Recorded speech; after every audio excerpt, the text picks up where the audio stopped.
Somebody's got to go. What? I was waiting on you to tell me it's time. No.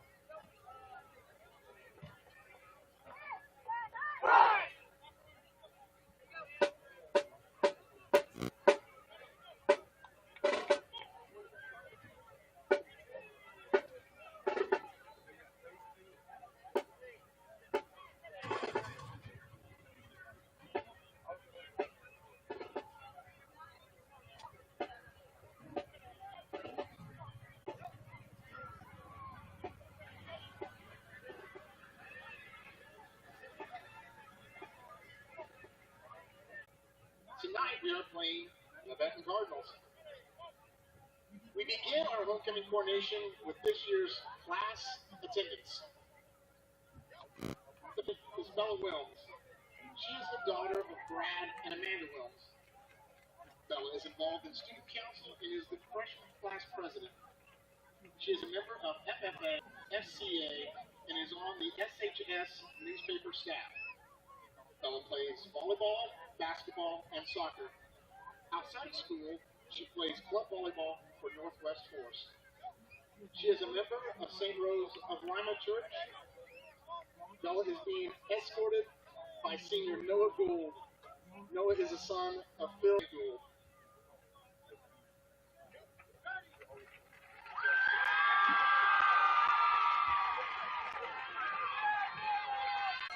The superintendent is Donna Rodriguez. She is the daughter of Daniel and Deanna Rodriguez.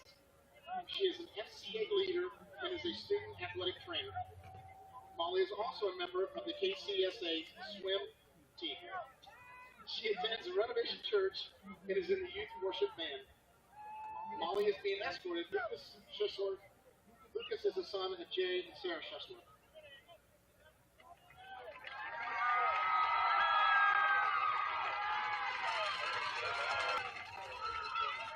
The junior attendant is Hallie. She has been a member of FCA for 3 years, National Honor Society for 2 years, in Savage Sports Production for 2 years. Allie played for 2 years, soccer for 2 years, basketball for 1 year, and threw in track for a year. She has played club volleyball for the past 6 years. Allie is being escorted by senior Caden Calloway. Caden is the son of Ricky and Dana Calloway.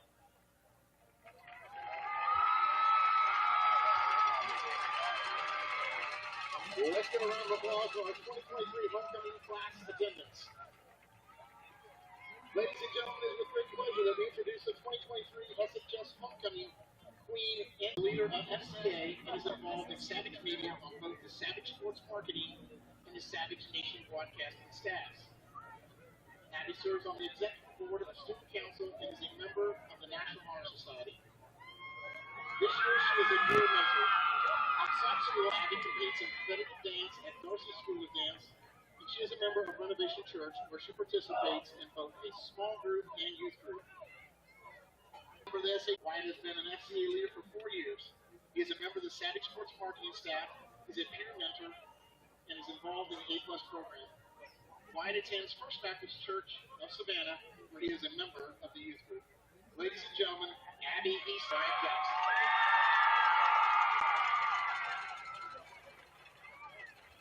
Camilla Heller is the daughter of Jason and Jamie Heller, and honor all MEC Conference Award recipient, state qualifier. She is a member of the National Honor Society and is involved in Savage Media on both the yearbook and newspaper staffs. Camilla is a member of the Renovation Church. This year she completed her first half marathon.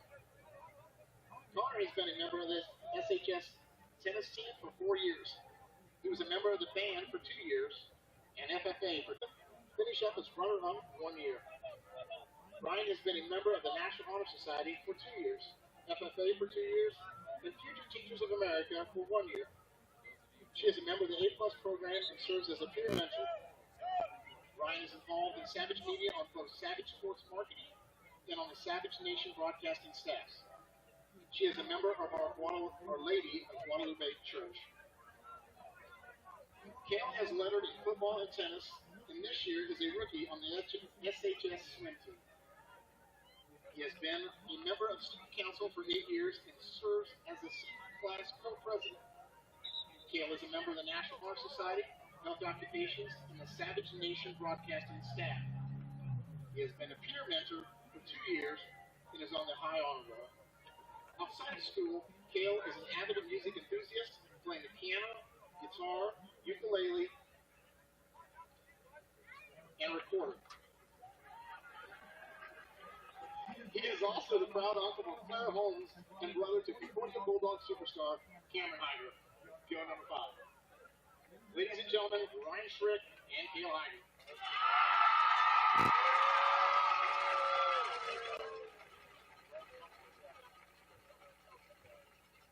It is now time to announce the 2023 Savannah Homecoming King and Queen. The King and Queen will be crowned by SHS Student Council Executive Officers Rebecca White, Izzy Arnold, and Nicole Jackson. This year's Homecoming King is Cale Hyder.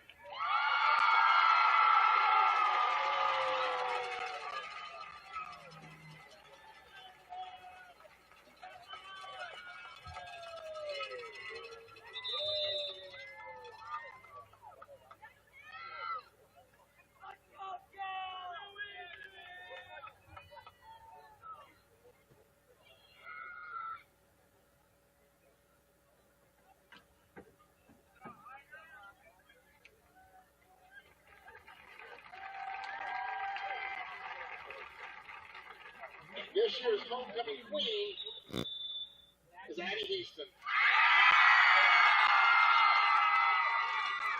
Let's give a round of applause for the 2023 Savannah Homecoming Queen and King and of all of this year's Homecoming royalty. Thank you very much.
tacklers, gets free, far boundary, he's gonna go, touchdown, touchdown, touchdown, East Buchanan, Trevor Klein, All-State player, All-State play, 48 yards on the run, as East Buchanan is up 13-6, point after Benton.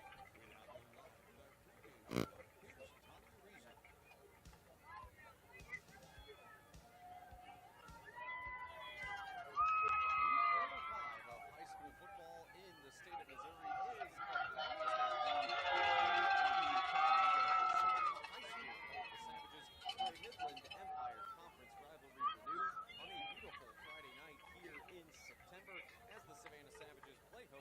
To the Benton Cardinals. It is homecoming night for Savannah with the homecoming pregame festivities.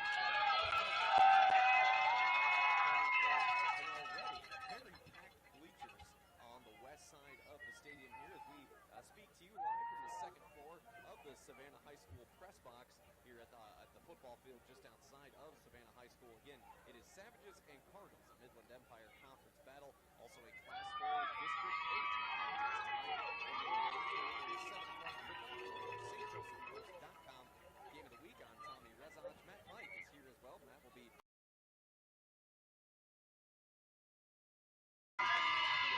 with us, giving us a pretty good view of this game.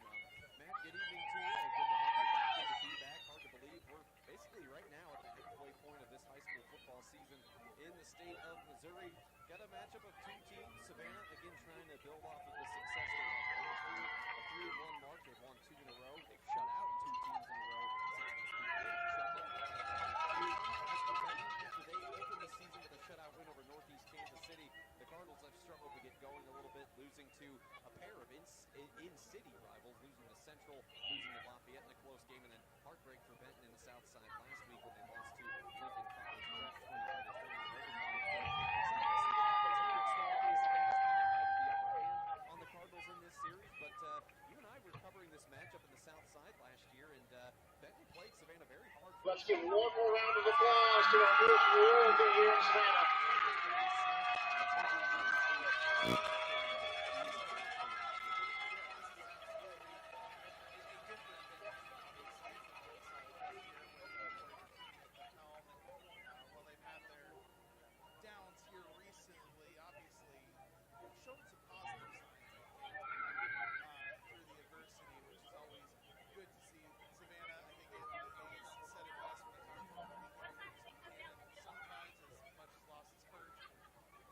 Show you what you need to improve on, and clearly Savannah took those and has gone to the next level with those 2 straight shutouts. Yeah, no one has been able to even score a point on Savannah ever since the Savages got shut out in Gower 3 weeks ago to the day, 14-0. But then a shutout over Kirksville 2 weeks back, and then Savannah went to the north side, went to St. Joseph last year, made the quick drive down to Lafayette, and shut out the Irish 50-0. So Savannah coming in on a pretty good heap of momentum. When we talk about the history of this series, yeah, it has favored Savannah. The Savages have won 6 straight against the Cardinals. In fact, Benton has only beaten Savannah twice since 2007. The first time was 07. The last time Benton beat Savannah at all, it was in the South Side, September of 2016, when the Cardinals won 46-37. How long has it been since Benton has won here in Savannah? A little while longer. October 6th of 2006, when Benton came down here and won 28-0. So yes, the Savages, even before the Anthony Hayes era, have had a bit of an upper hand. But again, in terms of just new programs establishing themselves, this is year 2 of the Hayes era in Savannah, year number 1 of the Corey Bertini era in Benton. So I was pointing this out to both coaches, and what you'll hear from them later on in the pregame, that one thing you got to remember when it comes to the Midland Empire Conference in that race, it's still very early. Obviously, Pius has the upper hand at 4-0. They beat Maryville last week, but guess what? Maryville's got a loss in the conference. Lafayette does. Benton does now. And Savannah doesn't have any losses in the Midland Empire Conference either. Some of the schools in the MSC are really just now getting into the heart of their conference season. And Lafayette, they've got a conference loss to their name already, too. So from that standpoint, it's still wide open. And if you're Savannah, yeah, you've got your mind on revenge. After Savannah, look at this last year. When Savannah went in the South Side and beat Benton 54-14, the Savages at that point were 5-0. They were in control of their own destiny in the C3 district. Maryville ended up scoring from that. Obviously, Savannah Maryville will meet in a 3 8 on October the 14th. So that'll tell us a lot, obviously.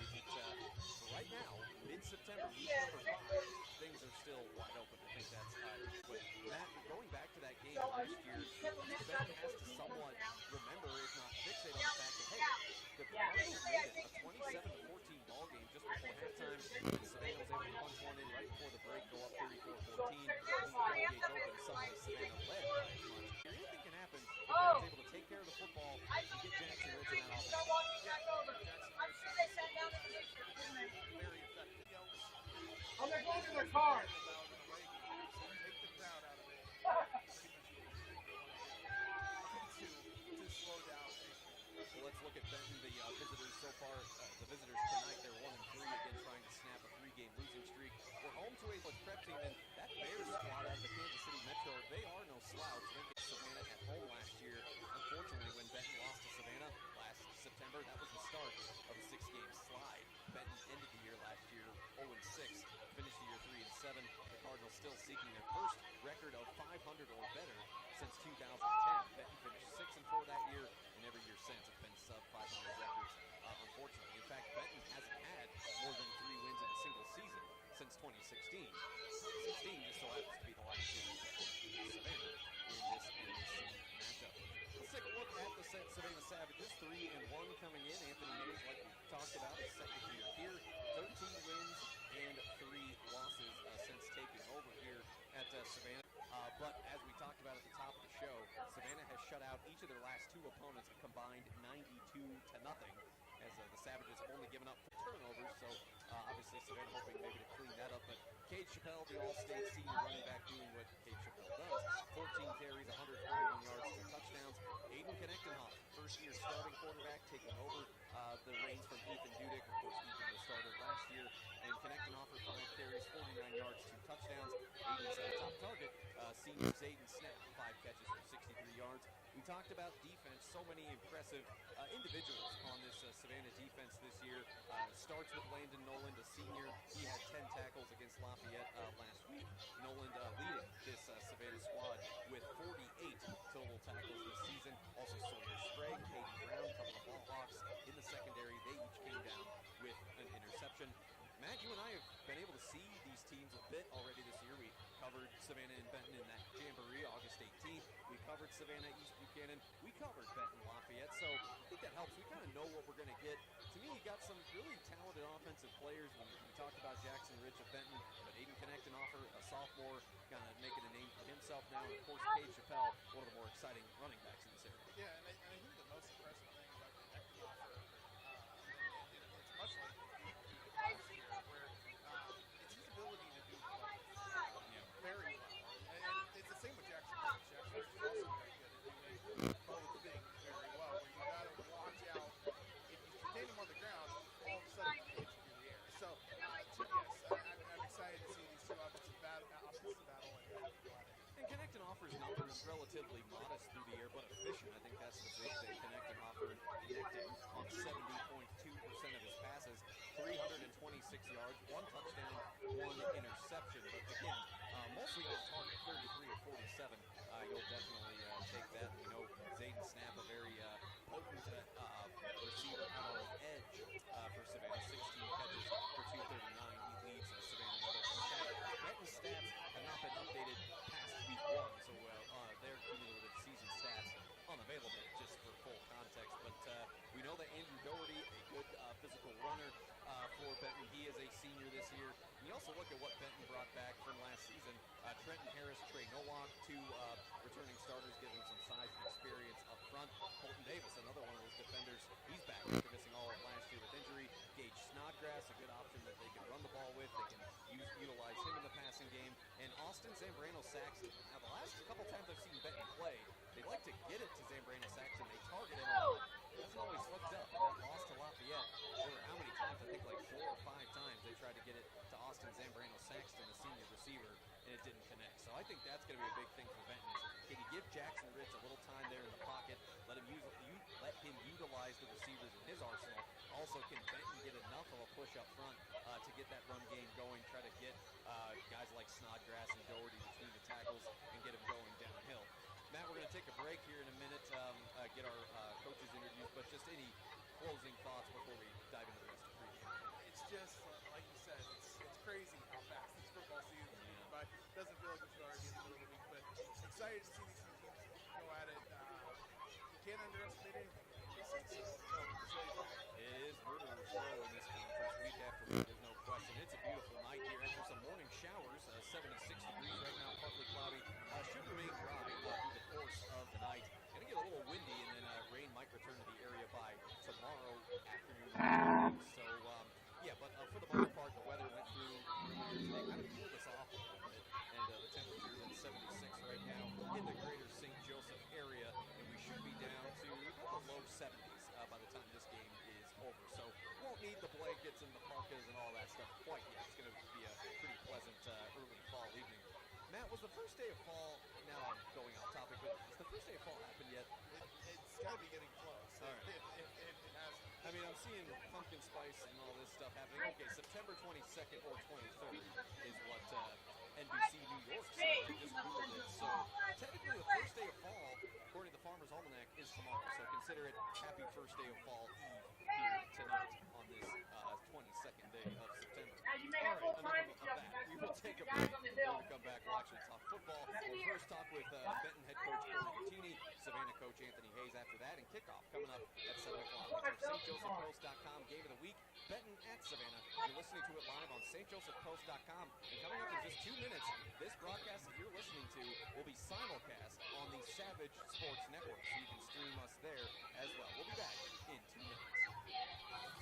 Hi, I'm Ben Applenapp of Applenapp Insurance. There's a lot of uncertainty in the current times, and it's important to know how insurance can protect you and the things you love. Whether you need Medicare, supplement insurance, or coverage for your home, vehicle, or family farm, I'll get you exactly what you need. Helping people is what I do. Give me a call today at Applenapp Insurance. Call Ben at 660-564-2406. That's 660-564-2406. Applenapp Insurance, representing Grinnell Mutual.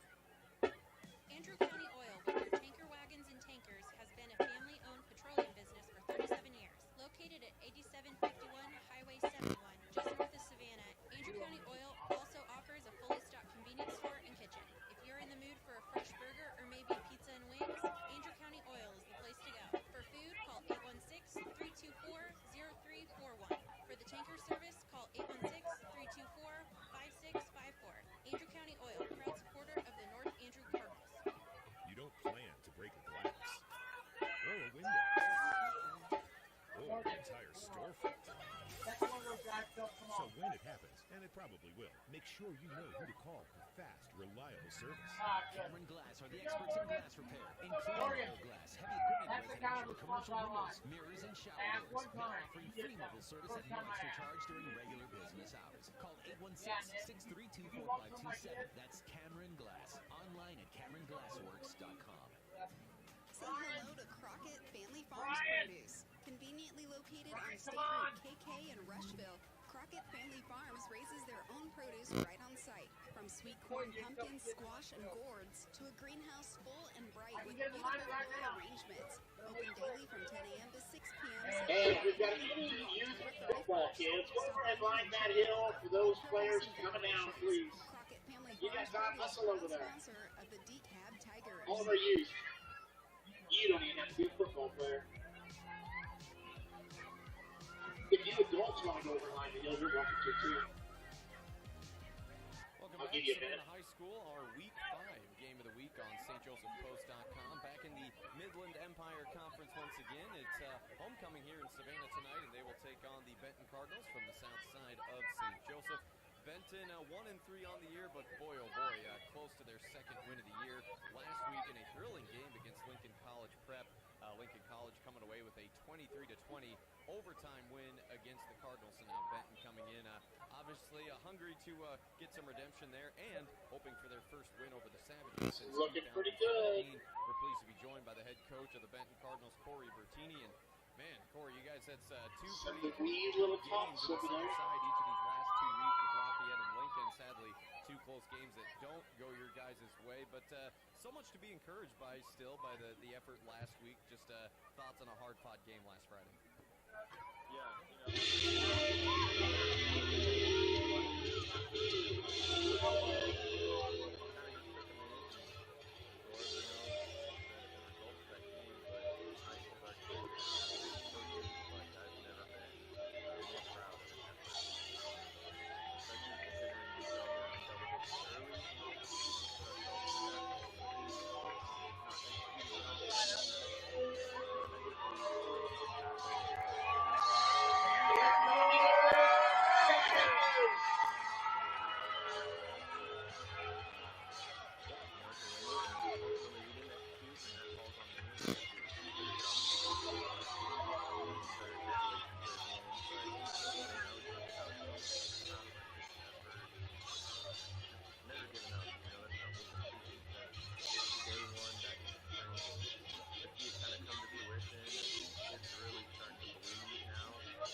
and gentlemen.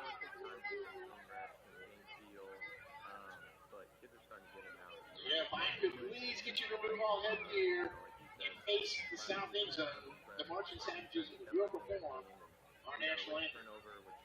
Please remain standing for the school song and the face-off.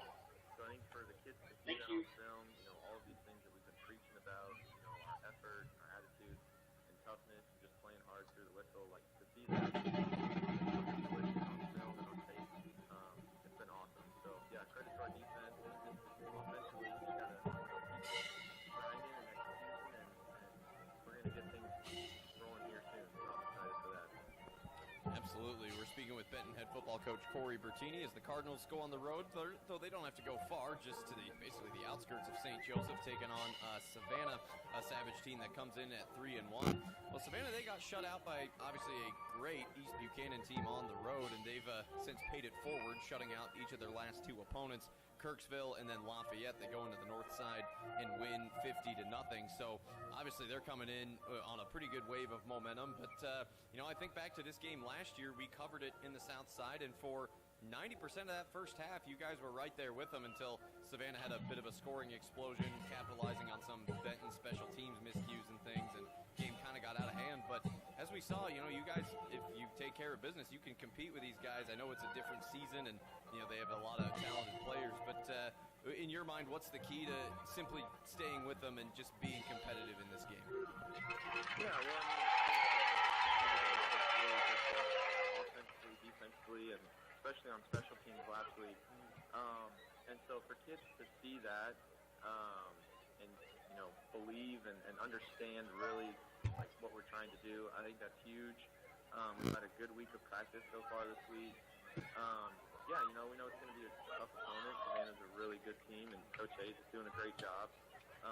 So we just got to look to improve on our mistakes and not shoot ourselves in the foot, penalties and turnovers, and just executing the little things, and we'll put ourselves in a position to compete and hopefully come out on top. But it's going to be a dogfight, and that's, our kids know that. And I'm just challenging them, for 48 minutes to give me everything they've got. So. Yeah, and I think the thing people have to keep in mind is that this MEC race, too, is so early. Maryville's got a loss, Savannah's got a loss. I think, obviously, Pius they had that big win at Maryville last week. But for everybody else, it's still very much up in the air, and this will only be the second conference game of Benton's season so far. And kind of a tough slate from here on out for Benton. Maryville and Pius after this on the road.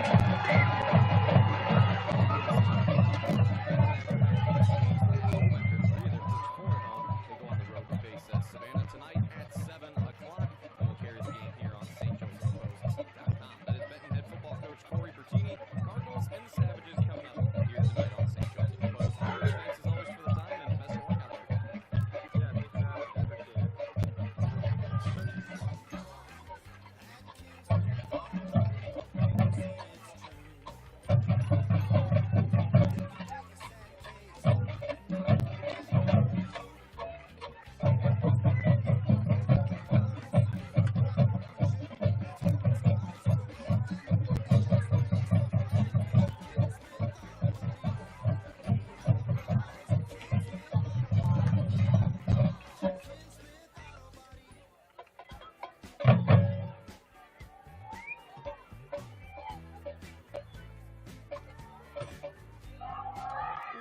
Appreciate Savannah High School in Week 5, our St. Joseph Post Game of the Week. Week 5 in the state of Missouri for high school football. The Savannah Savages celebrating their homecoming tonight as they welcome in the Benton Cardinals in a Midland Empire Conference battle. Well, it was about 3 weeks ago now that Savannah got shut out at East Buchanan 14-0, and since that time, Savannah has paid it forward. They haven't allowed a single point in each of their last two games, beating Kirksville 2 weeks ago 42-0, and then coming to St. Joseph to the north side to beat Lafayette 50-0.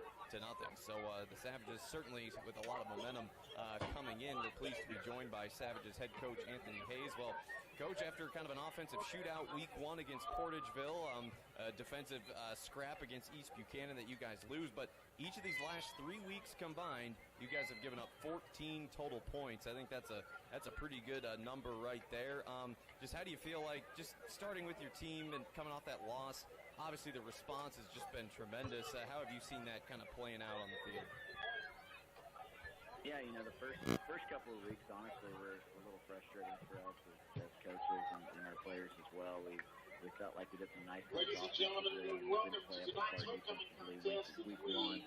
Then week 2 is exact opposite. Our defense played like that. Team and offensively.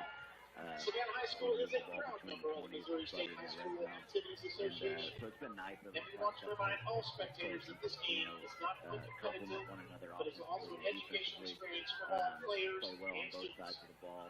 Let's continue to show respect and sportsmanship throughout this contest Friday. and refrain from negative cheers, chants, or or behaviors. So We welcome our we feel guests like from Benton, we're and we wish all players good luck in we're tonight's game. satisfied. Obviously, as a coach, you watch the film, and there's things that we need to definitely clean up and get better at. But we're really excited about the momentum that we're building right now. Yeah, and this is just the second game of the season you get to play on your home Cardinals field. You are led started by with a head neutral coach site game, Gordon played East Park and Lafayette away from home, and now you're back home, so that's obviously a good feeling. Let's just jump right into this matchup with Benton. They had to take on Lincoln College Prep and competed to the bitter end, losing that game by 3 in overtime on a field goal.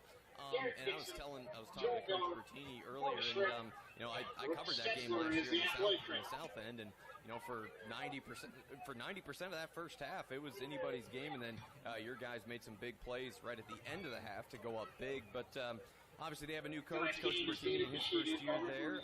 What do you make of the Benton Cardinals this season? Yeah, Coach Bertini's doing a good job. I think he's got the kids playing hard. They showed a lot of fight last week. Lincoln Prep jumped out on them, I believe, by 2 scores, and they came back and had a big stop at the end, scored, got a 2-point conversion. So there's a lot of heart there with their team. I've been really impressed for the last 2 years with their quarterback. He has very strong arm. He has the ability to get outside the pocket and either run it or find the open guy. Most of their plays, when they do get moving, are explosive plays because of him. So we have to really find a way to corral him and have a good game plan to keep him in the pocket and not allow him to get on the edge. And like I said, I think we got to come with our A game. We're by no means looking past these guys, and that's a testament to Coach Bertini and the kids over there on the south side. This is definitely a battle of 2 quarterbacks that can move around a little bit with Benton's Jackson Rich and Savannah's Aiden Knechtenhofer. And Benton, they're going to come in hungry after that overtime loss. They lost a close one to Lafayette the week before that, and they haven't beat Savannah since 2016. So Benton feels like perhaps they are due for a victory, but Savannah wants to keep this train rolling after back-to-back shutouts against Kirksville and Lafayette. The Savages hope to keep it going. Savannah 3-1, Benton 1-3. Still pretty early in the Midland Empire Conference season for a lot of these teams, so lots up for grabs in these games, that is for sure. And then Savannah head football coach Anthony Hayes as the Savages welcome Benton on their homecoming tonight. Kickoff is next. It should be a pretty nice Friday night for football in Northwest Missouri. Coach, thank you as always, and best of luck out there. Hey, thank you. I appreciate you having us. The team captains for your Savages. Number 9, Aiden Knechtenhofer. Number 22, Kate Chappelle. Number 2, Kate Callaway. Savannah High School on homecoming night for the Savannah Savages. Savannah hosting 51. Benton tonight as the team captains out there at midfield. As far I can't see the Benton numbers are not facing me, but for Savannah team captains tonight, Cade Chappelle, Aiden Knechtenhofer, Caden Callaway, along with Dane Boston. Good amount of seniors in there, of course. Knechtenhofer just a sophomore. For the senior class, their last homecoming as high schoolers. Benton in the white and red tonight. All white look, really. White tops, white pants, red numbers. The traditional white Benton helmet with the red and yellow Cardinal logo on the side. Benton also has their player's number on the left side of the helmet. For Benton's helmets, it's the logo on the right, number on the left, red face mask with a white helmet. Savannah, the classic all-black look, black tops, black pants, the silver numbers on either side. The new look Savannah helmets with that new S Savannah logo with the 3 Wolverine claws through it. That gold and black S is on both sides of the Savannah helmet. team captains meeting with our officials here this evening. We'll be ready to get this game going in just a moment. It's just about 7 o'clock Central Time. We'll get the result of this coin toss here in a moment. So it looks like Benton will receive to start the game, from what we can tell. Captains will shake hands once more. Again, Savannah has won 6 straight against the Benton Cardinals, dating back to 2016. Benton seeking their first win in Savannah, Missouri, all the way back since 2006. The final score last year was 54-22 in favor of Savannah. That game played in the south side of St. Joseph a season ago. So yeah, it looks like Savannah will kick off to start the game. So we're positioned on the east side of the field. We're watching the sun go down across the way. So Savannah will kick off from north to south. Benton will receive moving from south to north. From how I see it, I don't know how it looks on the stream, but Savannah will be kicking off from right to left. Benton will be receiving from left to right. Benton's return man is DeAndre Howard. And I believe kicking it off for Savannah is Gabe Bolden.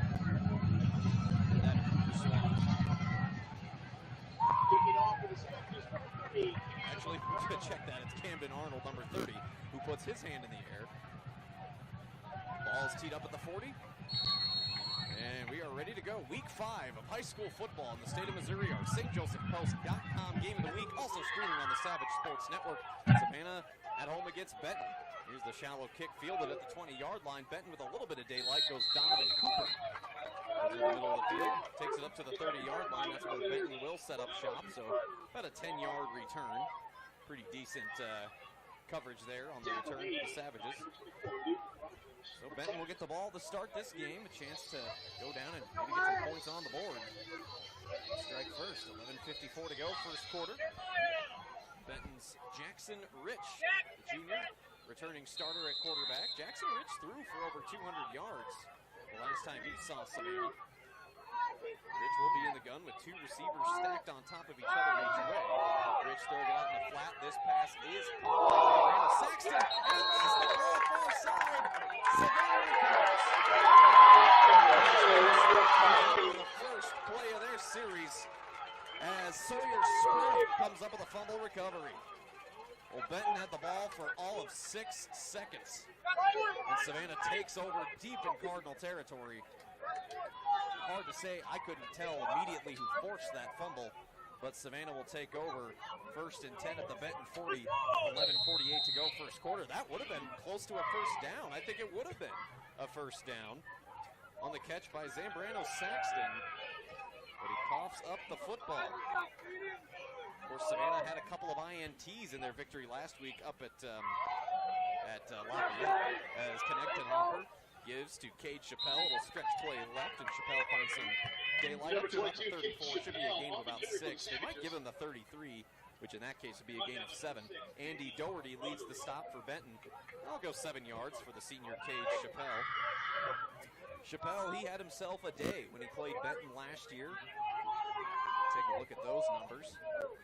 And Chappelle had 28 carries, 205 yards, 3 touchdowns the last time he saw these Benton Cardinals. 2nd and call it 3 for Savannah at the Benton 33. Connected Hopper, a little RPO, tucks it and runs. He's got a first down across the 25, up to the 24-yard line. That's a gain of 9 for Connected Hopper, and that's a Savannah first down. Connected Hopper rushing numbers this season: 265 on the ground, 4 rushing scores. Connected Hopper averages about 5.5 yards per carry. It's 1st and 10, Savannah. Ball is at the Benton 23, 10:48 to go, first quarter, no score. Whistles blow. We got a dead ball foul. I think this is going to be offsides against Benton. It is encroachment. It's a 5-yard penalty. So on the first play from scrimmage, Benton had it 1st and 10 on their own 30, completed a little tunnel screen to Austin Zambrano Saxton, who turned upfield for positive yards, and then trying to reach for a first down, fumbled the football, recovered by Sawyer Sprague. 1st and 5, Savannah, now in the red zone at the Benton 18. Connecting Offer gives to Chappelle, stretch play right, tries to hit the edge. That doesn't get very far. He'll have a couple of yards short of the first down. Good open field tackle by Benton's Donovan Cooper, a senior. Yeah, that's only about a yard gain, but it's only second down due to that penalty. Savannah keeping it all on the ground so far. This will be the fourth play of their current drive.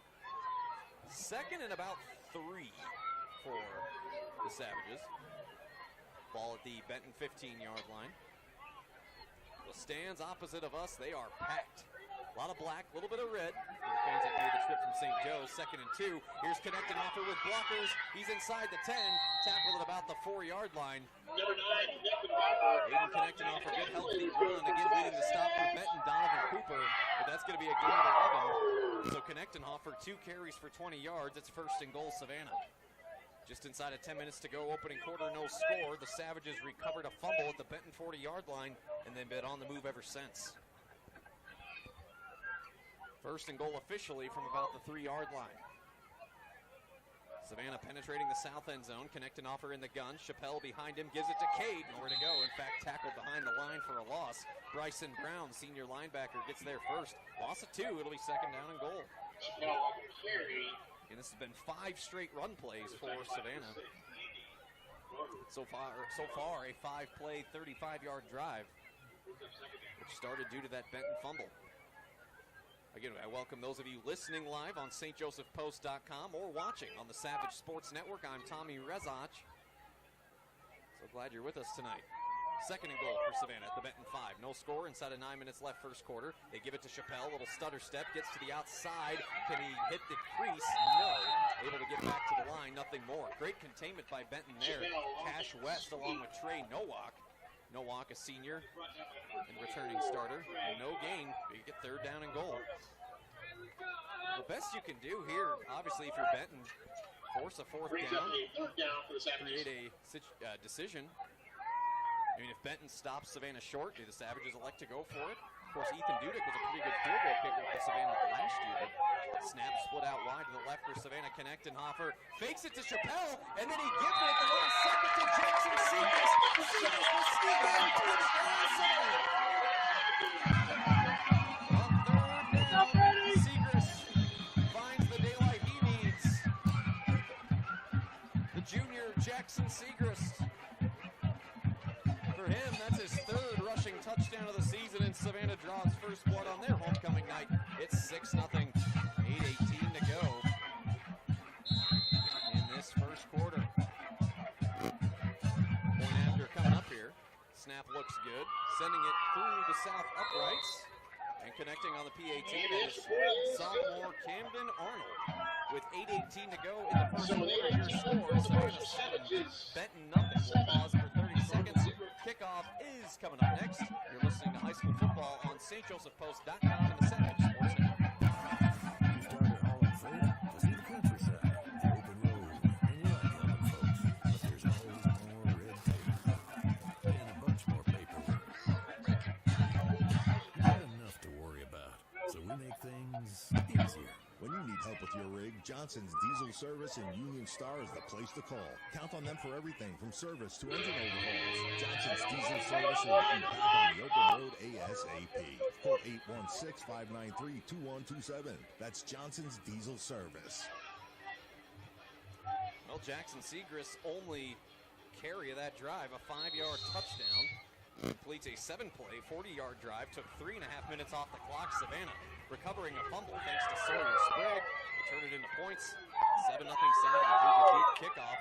Initially bobbled by DeAndre Howard. Recovers one of the last again.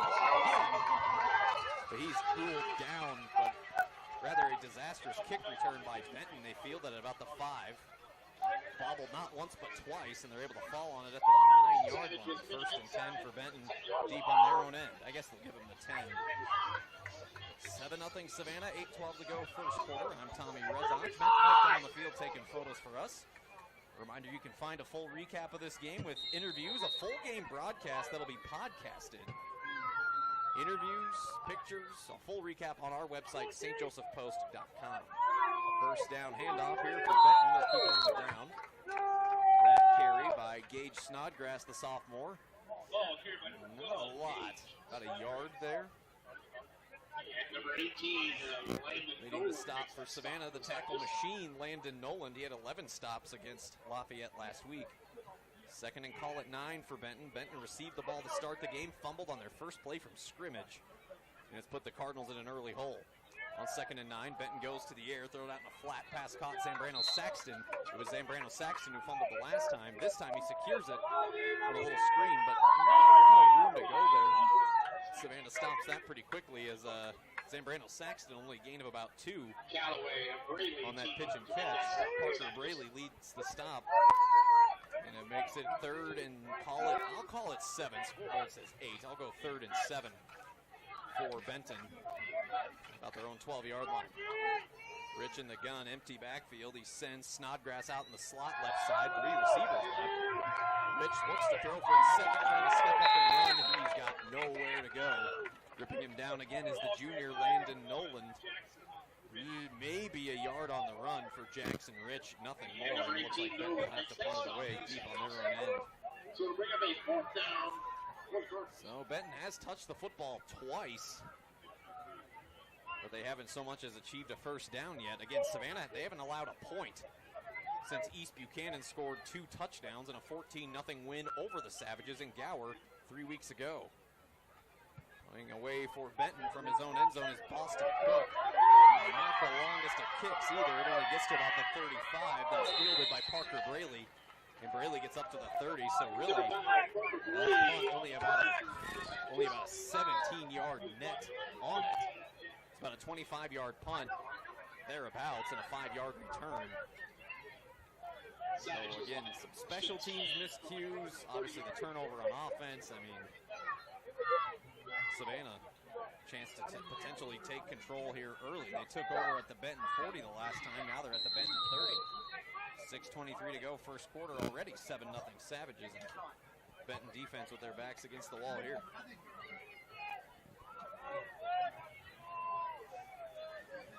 Knechtenhofer in the gun, 4 wide receivers, sends a man in motion. That's Jaden Martinez. Martinez gets the handoff. It's a reverse to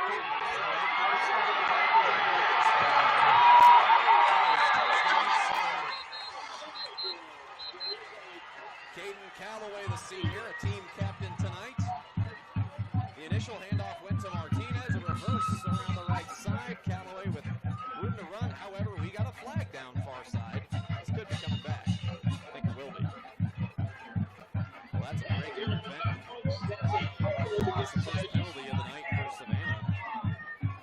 They'll back the Savages up 10 yards. I think this spot foul on hold. And so basically, Savannah's back to right where they started. That's a spot foul that makes it now 1st and 9 from the 29. Well, nonetheless, a great play call by Anthony Hayes on the reverse, but it comes back due to a hold.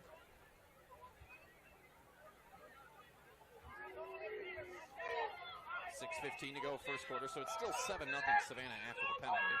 2 receivers right, 1 to the left. Knechtenhofer gives it to his tailback. Cade Chappelle gets downhill, maybe just short of the first down.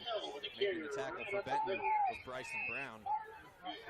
But a good 9 yards for Cade Chappelle on already his 5th carry of the ballgame. Clock inside of 6 minutes, first quarter. Savannah 7, Benton nothing. Savage football.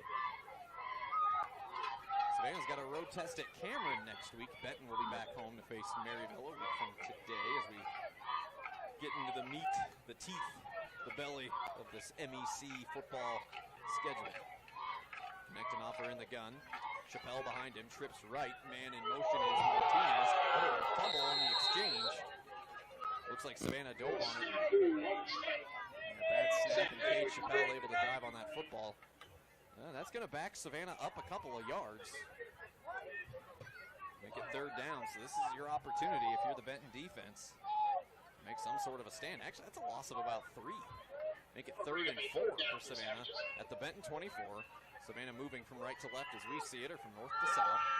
5:05 and counting first quarter, 7-0 Savages, the ball in the lead. Chappelle lined up as a tight end left side. Knechtenhofer fakes a handoff to Chappelle, the motion man. Knechtenhofer keeps it himself up the middle, short of the first down. It's going to be 4th and quite short. A couple of different Cardinals are there, Cole Kelly among them. Let's see, that's a gain of 3 on the run for Knechtenhofer. Again, short of the marker. But 4th and inches, 4th and less than a yard. Both teams going to crowd the line. Knechtenhofer doesn't sneak it, but instead he handed it off to Chappelle. He got there. He did. So, and actually I think the ball hit the turf again. So not at all what Savannah wanted.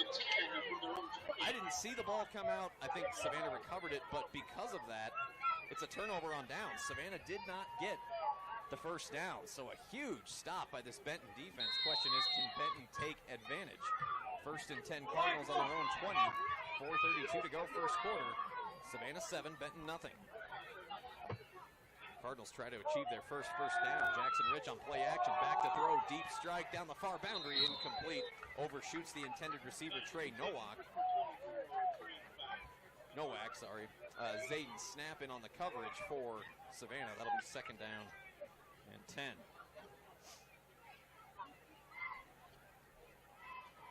I mean, for Savannah, that's a drive. They started on the Benton 30, and they scored on the first play of that drive. That score was called back due to a penalty, and the Benton defense able to come up with a stop on 4th and inches. And now a delayed handoff to Benton's Gage Snodgrass, and he'll be tackled behind the line. Landon Noland gets there for Savannah, as does Caden Calloway. Snodgrass will lose it. It'll be 3rd down and 12. Positive movement by this Benton offense. It's been a struggle so far. Inside of 4 minutes to go, opening quarter. 7-0 Savages the lead. Benton football on this Friday night. Savannah's homecoming. Jackson Rich in the shotgun. 2 receivers each way. Snap back. Rich under some pressure, going to try and get away. He will not get hit and goes down. There the initial contact for Savannah was Trey Pearson, junior linebacker, getting the initial contact. A couple other Savages get home on that. That's going to me, that is a sack. That's a loss of 4. And again, Benton just pinned deep on their own end. They're now 0 for 2 on 3rd down. And they're going to have to punt this ball away once more. Punting from his own end zone again is the freshman Boston Cook. Cook gets the snap, standing inside his own 5. A much better kick this time. Jaden Martinez back deep. Martinez will just let that go, and Benton is going to down that at about the 46-yard line. So yeah, much better punt on that one. About a 41-yard punt, no return. And Savannah, for the first time in this game, at the very least, takes over on their own side of the 50. 1st and 10 Savages on their own 46. 2:55 to go first quarter. Well, Savannah, they scored the opening touchdown. Benton got the ball to start. They coughed up the football. Savannah marched 40 yards on 7 plays. Jackson Segrist scored. Benton went 3 and out on their next drive, but Savannah got stood up on a 4th and inches try. So Benton's had 3 possessions, nothing. This will be Savannah's 3rd possession. From near midfield, Knechtenhofer gives it to Chappelle, and Benton gets a pretty good push up there. Not much. Cash West, defensive lineman, is there. Also in on the stop for Benton is Bryson Brown. And Chappelle lost yardage there. Loss of a couple. And I can hear Benton defensive coordinator Chris Michaels from all the way up here. I feel like I'm at a girls basketball game. Love Chris Michaels. Many personalities on that Benton side. 2nd and 12 for Savannah on their own 44. Knechtenhofer trying to kind of on run pass option, faked it to Chappelle, but as he got going, false start against Savannah. That's their 2nd penalty. So that'll back Savannah up a bit. That'll make it 2nd and 17? Yep. 2nd and 17 for the Savages. Ball at their own 39-yard line. Well, this is the longest field that Savannah's offense has faced all game long. So again, if you're the Benton defense, this is an opportunity. Got to limit the damage and keep this deficit to within a possession if you can. Trips right, 1 receiver left. Knechtenhofer in the gun. Sends a man in motion. That's Caden Calloway. Play action. Knechtenhofer back to throw. Jaden Martinez, he is shifted. Breaks 1 tackle, but then does not get far. Tracking him down for the Cardinals is Donovan Cooper. So Jaden Martinez will get a few of those penalty yards back. It's only a gain of about 4. That's the first pass play by Savannah all night. And that brings up 3rd and 12.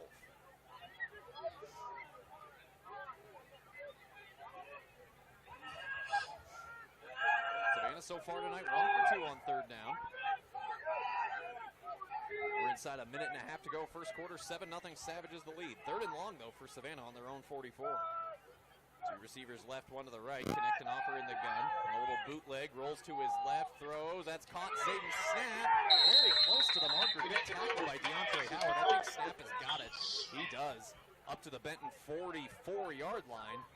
That's a gain of 12. That's exactly what they needed. Actually, I think they'll give him 13 yards on that one. That is the first time that Snap really has been targeted so far tonight. Connecting Hopper with back-to-back completions. So that's what was good for Savannah. So they will give Zayden Snap the yardage, the spot, as we're inside of a minute to go first quarter.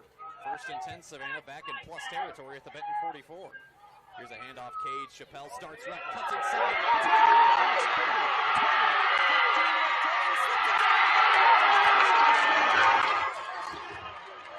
Cade Chappelle. Looked like almost a counter play, then he cut inside right between the hashes. Able to break free from a couple of defenders.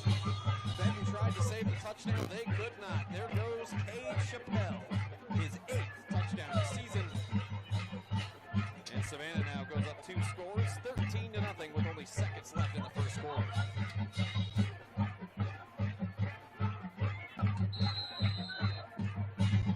Attempting another point after for the Savages is Camden Arnold. Snap is down, kick on the way. That kick is good. With 36 seconds, technically 36.4 seconds left in the first quarter. Your score now, Savannah 14 and Benton nothing. Well, that was ended up being a 4-play, 54-yard drive for Savannah. We'll keep it here for you. We'll take a break at the end of the quarter. With only a handful of seconds left until the end of the quarter anyway. But yeah, 4 plays, 54 yards, a drive that took 2 minutes and 19 seconds off the clock. And it's Chappelle doing what Cade Chappelle does. 44-yard touchdown. Arnold again on the PAT, which is good. And Savannah off to a good start on their homecoming night. Savannah trying to win their 3rd straight here this season. Benton trying to break what's a 3-game losing skid. Right now, Savannah establishing themselves early, 14-0. As good as Savannah's been on a couple of offensive series, it's really been their defense that's been very impressive. Benton hasn't even achieved a first down yet. Pretty good kickoff here, too, by Camden Arnold. Benton will field it from their own 10-yard line. It's DeAndre Howard. Howard with a couple of blocks through the middle and gets up to about the 30-yard line. Up to the 31. It's about a 21-yard return. 30 seconds still on the clock here in the first quarter. 14-0 Savannah. And Benton will get their 4th possession of the game already. Yeah, the Benton drive summary, there's really not much to summarize. They fumbled on their first play from scrimmage and then 2 3-and-outs after that.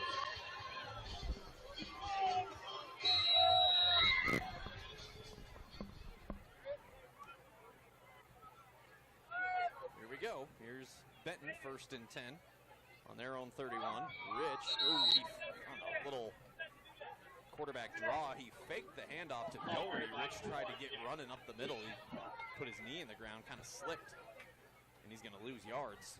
Loss of 4. I'll make it 2nd and 14. That could be the final play of the quarter. I reckon it will be, as we're inside of 10 seconds left first quarter. Savannah already up 14-0, and I don't think the Cardinals will elect to run another play. And that'll be it for the first quarter here in Savannah. Well, the Savages score on their first drive and their 3rd one. Savannah able to turn an early Benton turnover into points at the end of 1 here in Savannah, Missouri. It's the Savages leading the Benton Cardinals by the score of 14-0. We'll be right back after this 60-second timeout. It is high school football on stjosephpost.com and the Savage Sports Network. Since 1945, Nash Gas Company has been the trusted gas supplier of customers in Northwest Missouri. Family owned and operated for 3 generations, it's always been their goal to offer outstanding service at a fair price. For more information about their keep full and budget payment plans, go online at nashgasco.com. Proud sponsor of the North Park Panthers, Nash Gas wants you to know if your propane dealer doesn't offer you the service you need, give them a call.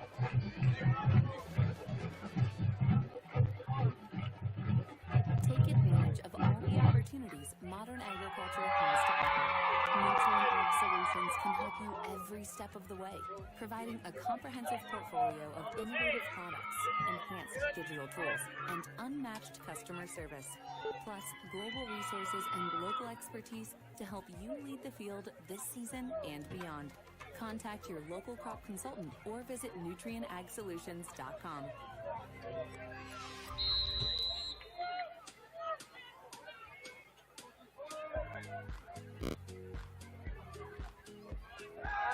Welcome back, as on a second down and 15 play for Benton, Jackson Rich able to complete a quick pass flat to number 2 Blakely Eaton. He'll have a pretty decent yards as he gets out of bounds near the end. So that was a second and 15, that's a third and 5, so yeah, Eaton's got a gain of 10 yards there. Believe it or not, Jackson Rich is 3 or 4 passing the football. But this brings up third down for Benton, where they've struggled over 2. Third and 5 for Benton on their own 37. We got a penalty flag at the line of scrimmage. This is going to be a false start against the Cardinals. It's now the second penalty on Benton. Just underway, second quarter, 11:54 to go. Quarter number 2, Savannah 14, Benton nothing. Benton again simply trying to get a first down, trying to get a drive sustained. This is already Benton's 4th possession. Again, the Savages up 14-0. And we have a quick clock issue as the officials stop play. There should be 11:54 on the clock. A few seconds ran off. So they'll reset the game clock so it'll show 11 minutes, 54 seconds. Just underway, second quarter. Savannah 14, Benton 0. Just a beautiful night in the Master Better weather here this evening. The clouds, sun going down. Some rain this morning across the Midland Empire. Third and 9 for Benton after the penalty. Jackson Rich under heavy pressure. That's the second time he's been sacked tonight. That time it's Keegan Bechtold, the sophomore, getting home. And Savannah's been able to get pressure on him, and they do so there. That's a loss of about 7 more. Benton now 0 for 3 on third down. I mean, and field position, too, has been a big thing in this first half. I mean, Benton really hasn't even been in a position where they can attempt to go for it on fourth down. They got to punt it away simply to try and flip the field. 4th and about 16 for Benton, all the way back to their own 25. There's the snap back to Boston Cook. Pretty good driving kick. But Jaden Martinez, a little room to go here. 50-45. And he'll be stopped right at about the Benton 40. A couple Cardinals in on the stop. That includes Trey Noack and Caden Lee. But once again, Savannah, for the 3rd time in this game, will take over Benton territory.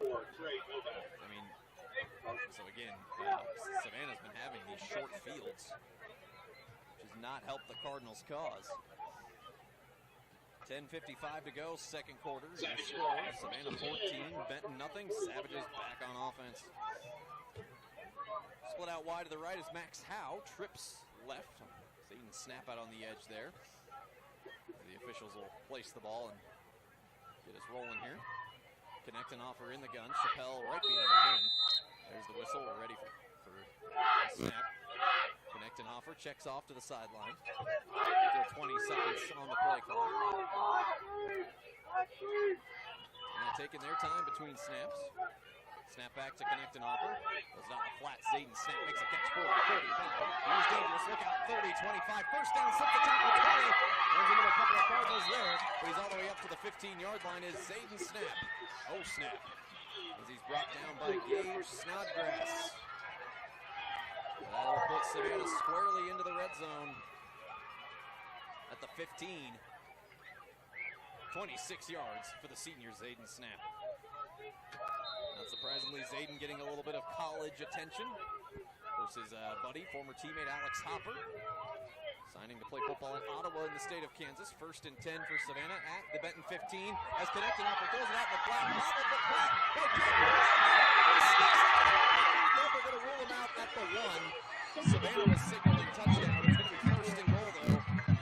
Caden Calloway had to reel that in after almost dropping it. They'll mark him out at about the 2. Gain of 13, 1st and goal, Savannah. Savannah making it look easy at times on offense. After keeping it on the ground primarily for their first few series, Savannah deciding to go to the air a little bit more, and well, that's working out for him. Aiden Connecton offers 4 for 4. They do rule it a touchdown. I stand corrected. I thought he was out. So that is a touchdown. Point after, though, blocked by Benton. Braxton McCoy, I thought they ruled it. I was watching the official near side. It looked like he ruled him out the 2, but no.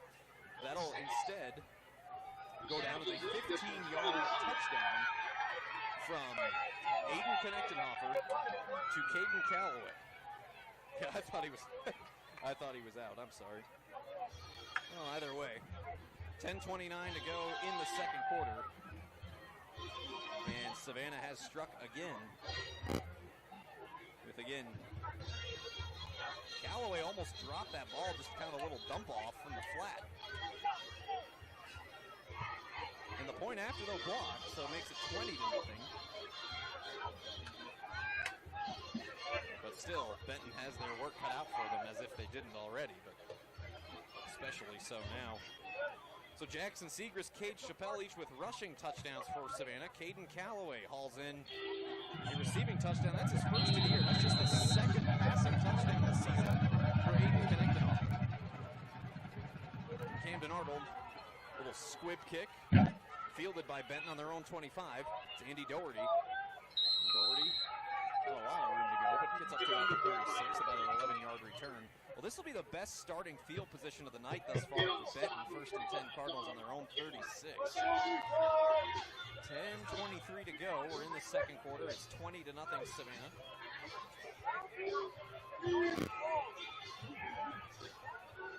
We're going by pretty quickly here. We've been playing for just under a half an hour.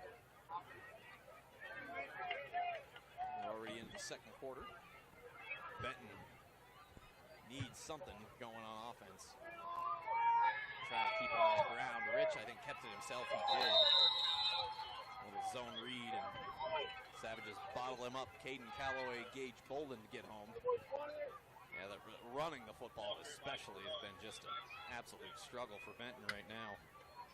And Jackson Rich, in his last 4 attempts, he's been sacked twice, been brought down behind the line in each of his last 4 attempts.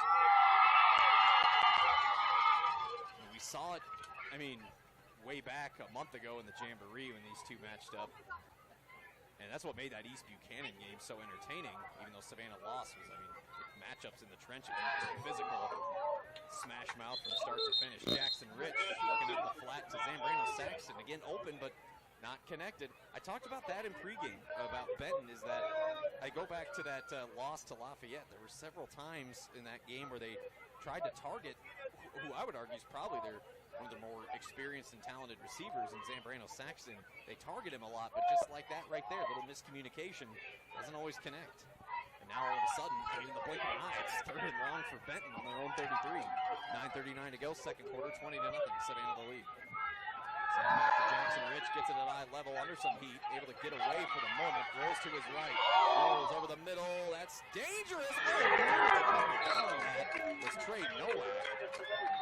Well covered by Parker Braley. I mean, Jackson Rich under pressure had to improvise, throw across his body to the middle of the field.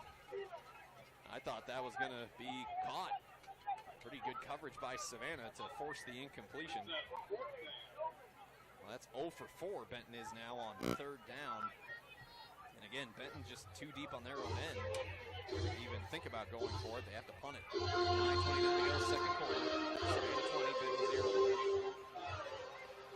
Again, streaming our audio stream on stjosephpost.com, simulcasting online tonight on the Savage Sports Network. A pretty good driving kick by Boston Cook. Takes a Benton bounce. That'll be down at the 34-yard line. Fielded by Benton's Carter Rich. So Benton at least able to flip the field there. 35-yard punt, no return. 4 straight punts. That's 4 straight 3-and-outs for the Benton offense, as I said. As impressive as Savannah's offense is, we kind of knew that last year and now this year, but the defense, can they pitch a 3rd straight shutout? I mean, from what I've seen so far, the answer is yes. It's early, but again, based on what I've seen, looking pretty good. I mean, I think That's 9 straight quarters. Savannah hasn't allowed a point on 1st and 10. Here's Chappelle, dips to the outside, 40, 45, first down, midfield. And he's out of bounds, far boundary in front of the Benton bench, up to the Cardinal 47-yard line. That's a gain of 19 for Cade Chappelle. Cade scored from 44 yards out back in that first quarter. I mean, Savannah's cutting through that Benton defensive front like butter. As in, like warm butter. 1st and 10, Savannah at the Benton 47. Clock is stopped, 9:15 to go, second quarter. Savages rolling on their homecoming night. In this MEC matchup, 20-0, and the Savages on the hunt for more. Again, already in plus territory in field position against a big discrepancy in this game. Chappelle in the slot right side. He goes in the motion left. Has connected. Dumped it off the snap. Snap's going to take this. Yes, he does.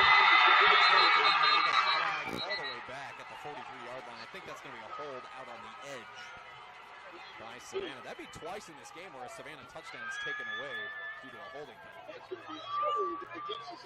And that is the call. It's a hold.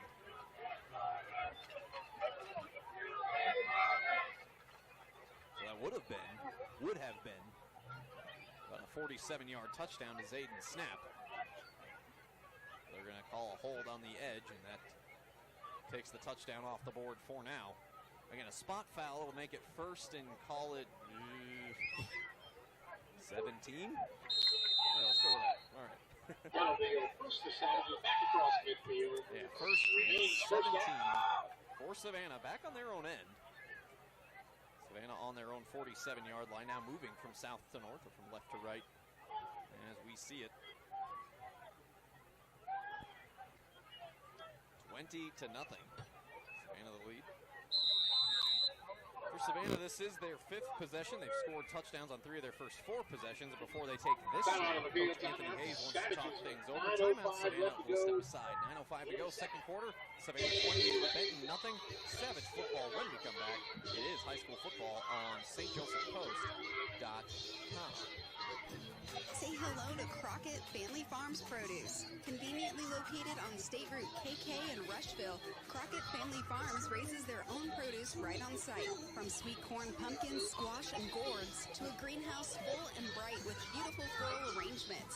Open daily from 10 a.m. to 6 p.m. September 11th through October 31st.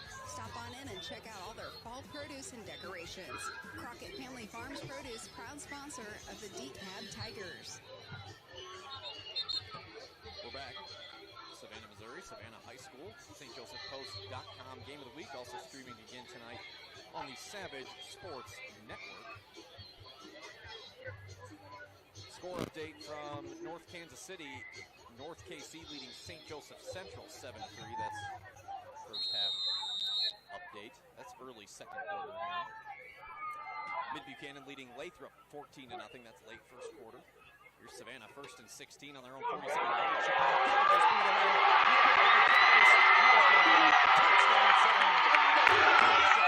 Second big rushing touchdown tonight. This one from 53 away. That's, I think, going to put him also over the 100-yard mark. It does. Well, Anthony Hayes called timeout. The first play of the timeout gave the goal. Savannah's off to the races, 26-0. 8:56 to go in the second quarter.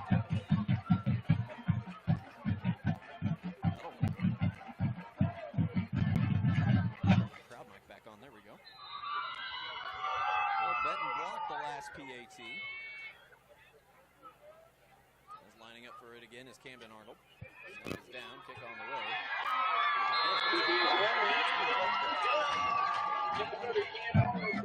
Well, that was a 2-play, 66-yard drive. And Chappelle off to the races on a 53-yard touchdown run. Arnold's PAT is good.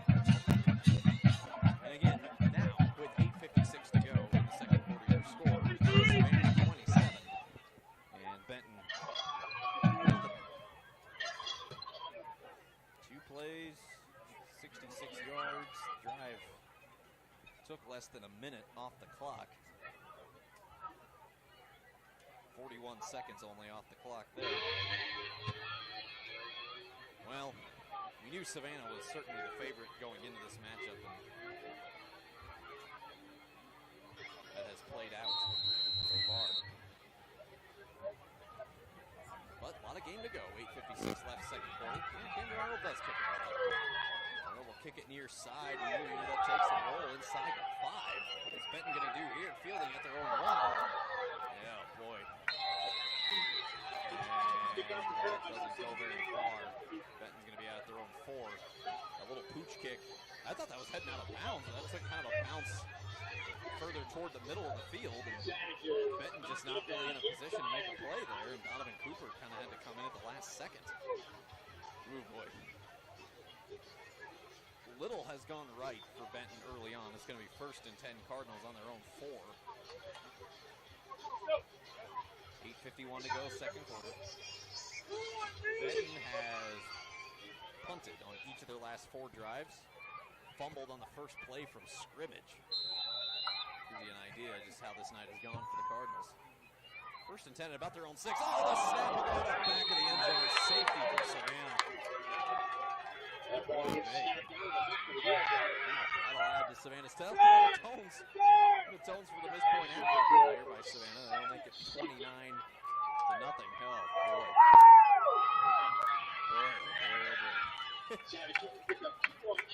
It's a safety, and Savannah's going to get the ball back. And, oh, by the way, Savannah does get the ball to start the second half of play. Well, we'll snap this one down. Jackson Ridge basically on his own goal line. That snap just went awry, a little bit high and off balance. I mean, Benton had no prayer of picking it up. I mean, that sailed kind of off to the left of Jackson Ridge, took a big old bounce out the back of the end zone. 29-0.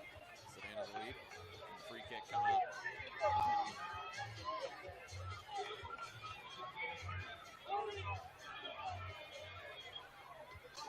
Well, getting ready to kick it off for the Cardinals is Jack Konecki. Chappelle along with Parker Braley back deep for Savannah. There's the free kick. A wobbly thing. Takes a Benton bounce, fielded by Chappelle at the 40. That could be trouble. Benton, as Chappelle slips away from one tackle, gets up to about the 50-yard line. Making the stop. A number 29 who is not on the roster, or at least not on the one that we provided. Benjamin Lagerschlut is there in the area for Benton. It's going to be 1st and 10 Savannah at midfield. After the free kick, after a safety, a snap that goes out of the back of the end zone. 8:40 to go, second quarter. An ample time here for Savannah to tack on another, perhaps another, before halftime. Trips left, one receiver right, Knechtenhofer in the gun, Chappelle behind him. In motion is Jaden Martinez. They give to Martinez on a little end around. Oh, the ball came out, but it's recovered by Savannah. Heads up play there by Dylan Mazur to dive on it. It's going to be a positive gain of about 2 yards. Savannah's put the ball on the turf tonight 3 times. They've been able to recover each time.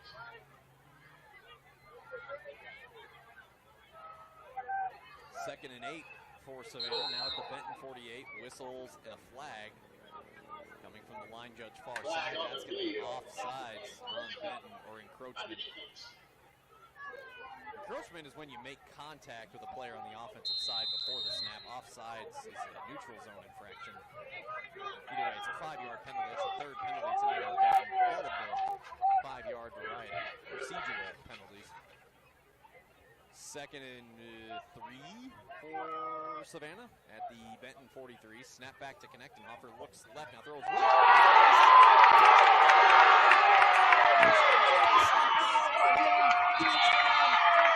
Savannah Savages. Well, it was snap against Donovan Cooper. One-on-one coverage. Cooper was in position to possibly make a play on that, but Snap just ripped that out of the air and took it the rest of the way. 6'3" Zayden Snap climbs the ladder. By the time Snap caught it and faced the end zone, I mean, there was nobody there. 44 yards. Snap on his 3rd catch of the night. For a snap, that's his second receiving touchdown of the season. Knechtenhofer is 5 for 5 through the air. 35-0 Savannah point after coming up. There's that point after is good. Line drive kick. The uprights, and that will go.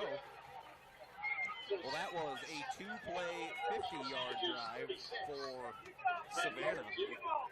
7:47 to go, second quarter. Well, that touchdown came only a minute and 9 seconds after the last one. So Aiden Knechtenhofer now with touchdown throws to Caden Calloway. And now Zayden Snap. 44 yards on that one. PAT by Arnold Good. And that makes your score Savannah 36, Benton nothing. So now the mistakes piling up for Benton, and they're leading the points is the problem. Benton fumbled their first snap of the game, their first play from scrimmage. Savannah turns that into points. Benton pinned back at their own 6-yard line. The first snap of that drive is safeties. I mean, so now there's receipts. It's not just mistakes made. It's Savannah's cashed in on them. I mean, it's dug Benton's hole that much deeper. 7:47 till the half. 36-0. Savannah the lead. Camden Arnold will kick off. A high end-over-end thing. From the 19-yard line for Benton. A couple numbers missing on their rosters. Number 81. And that'll be up to the 25-yard line. About a 10-yard return. Might have been a jersey change. It sounds like Savannah's public address doesn't have the number either. Well, either way, 1st and 10 for Benton on their own 26. Fumble, punt, punt, punt, punt, safety. That is the drive summary for Benton in this one. Gets no easier for the Cardinals next week. They're home to a top 5 Maryville team next week. Clapping the hands is Jackson Rich. Puts it in the belly of Doherty. First time we've really seen Doherty get carried. And we got a flag, a late flag, a little bit of extracurriculars at the end of that. Doherty with no gain on that play. I won't speculate as to who this is on yet. We'll find out momentarily. Number 6, Gage Bolin on the stop. Gage Bolin made the tackle for Savannah. Again, Andy Doherty getting his first, that was his first official carry of the game. Refs are still talking this one over. This could be, it came after the whistle. This could be a personal foul. Yep, and it's going to be against Benton. The Cardinals start marching back. We might just call the hold, actually, by the look of it. No, this is a 15-yard penalty. Oof. That's going to back Benton up. And the Savannah students making their feelings heard as well. Well, actually, no, that is only a 10-yard penalty. It's at the 15, is it not? Yeah, so I think that was just a hold. Either way. It doesn't spell good news for Benton. 2nd and 20. For the penalty from about their own 13-yard line. Rich going to go back to throw. Throws one. A throw that's complete to Trey Nowak. Nowak trying to stay on his feet. Gets up to the 19, gain of about 5. Savannah converges quickly on him. Number 16, and on the stop, Cale Bechtel, the sophomore. Well, that was 2nd and 20. It's now 3rd and 16. I'll go a gain of 4 there. On the catch by Nowak.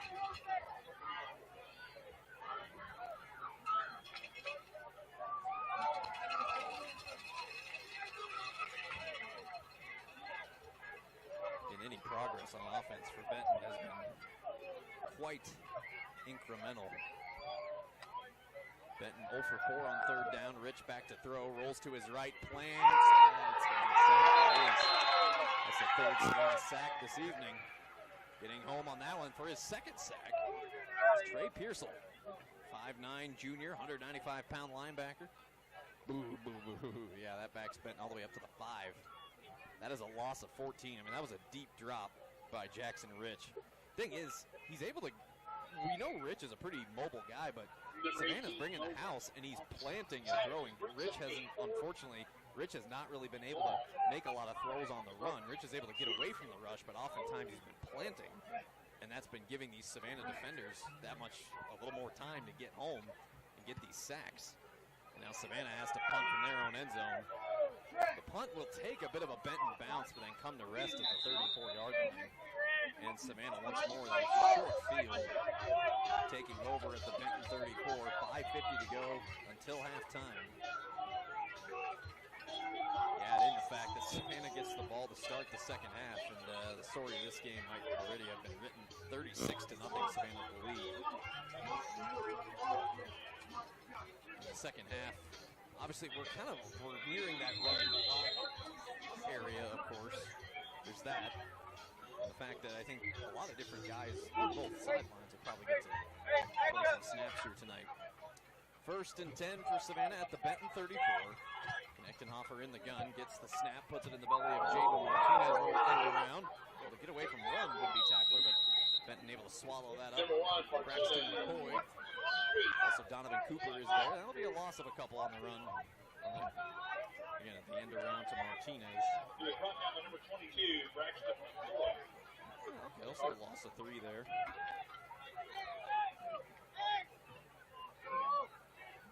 Obviously, Savannah not going to be in any major hurry here.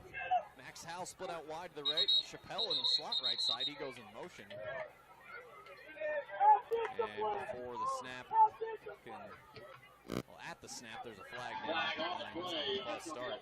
There's 4 penalties tonight on Savannah. 4 penalties for 30 yards. So, point 2, I guess, a minor blemish in this game. It could be that. Call it 2nd and 18. The scoreboard has been a little slow to indicate the down and distance. Yeah, eyeball test, 2nd and 18 for Savannah. Back at the Benton 45, over the middle. It's Jaden Martinez, down inside the 20, at the 10-yard line. Saving the touchdown was Caden Lee of Benton, also Boston Cook. All the way up to the 10. That's a gain of 33. Martinez hit right between the hashes for his 2nd catch of the night. And it's first, I think it's 1st and goal, is it not? No, they're going to mark it at the 11. Here's Knechtenhofer, empty backfield. Fakes a handoff to Chappelle. Benton bit hard on that. Knechtenhofer for a couple, and now he'll run for one. 11 yards away officially. Knechtenhofer, touchdown run number 5 this season. And Savannah, 3 quick plays. 3 plays, 34 yards despite the penalty. And they are back on the board. That is their 4th touchdown of this 2nd quarter. Tack on the safety in there too. And the left footer Camden Arnold on to attempt the PAT. He had one blocked away to send that one through. So Aiden Knechtenhofer, the sophomore, 11-yard touchdown run. Again, the Arnold point after is good. And this drive only took a minute and 25 off the clock. When you look at Savannah, they have now scored on 5 consecutive possessions. And the thing about Benton's offensive attack here, the thing about Savannah's offensive attack, they've scored touchdowns on 5 straight drives. None of those drives have lasted longer than 4 plays. I mean, these drives are being made possible by a lot of big plays over the top. I mean, in that case, about a 30-yard completion to Jaden Martinez. And a play later, boom, Aiden Knechtenhofer faked it to Chappelle. I mean, the Cardinal defense shifted in the direction of Chappelle. And that gave Knechtenhofer the seam he needed to run it in there. So Knechtenhofer, with tonight's efforts included, 7 all-purpose touchdowns after 4.5 games. A little pooch kick. That's going to be a fair caught by Benton at the 30-yard line. So Benton will take over. Field position, we talked about that, of course. Savannah has, in this game, 1, 2, 3, 4 drives that have started in plus territory. Benton, the best starting field position the Cardinals have had all night is their own 36. So, I mean, that's a big difference right there. It's just been the size of fields. Benton has just had their backs against the wall. From a field position standpoint, yeah, Benton's been backed up all game. 4:35 left till halftime. Savannah 43, Benton 0. There's a low snap to Rich, picks it up over the middle. Oh, caught in traffic by Blakely Eaton. Gets away from one would-be tackler, and he's got room to run. 40-35. Tackled inside the 30, all the way down to the Savannah 29-yard line.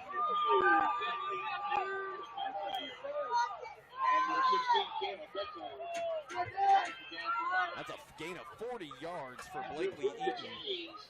That is the first down of the game for Benton. And the first time they've been on the other side of the field, but a low snap. It's recovered by Jackson Rich, but it's going to be a sack. That's the fourth time he's been sacked tonight. Caden Calloway gets there after Rich, low, wobbly snap. Picked it up, tried to stay on his feet, but he's going to be sacked for a loss all the way back to the Savannah 42-yard line. That's a loss of 13 yards. So now a couple of wild snaps here by Benton. They had an errant snap in the second quarter, which went out of the back of the end zone for a Savannah safety.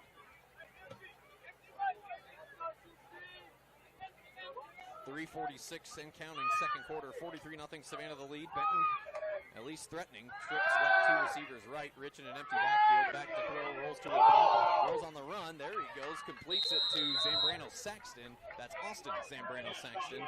Out of bounds at the 34-yard line. Gain of about 7. It'll still be third and long here. And this is Zambrano Saxton's third catch of the night. And also three straight completions for Jackson Rich.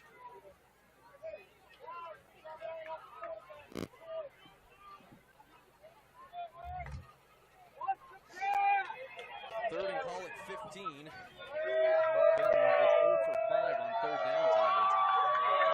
Trips left to the right. Rich in an empty backfield. Inside of 3 minutes left till the half. 43-0 Savannah. Benton trying to put one on. From the Savannah 34, Rich just throws one into the turf near side. Miscommunication.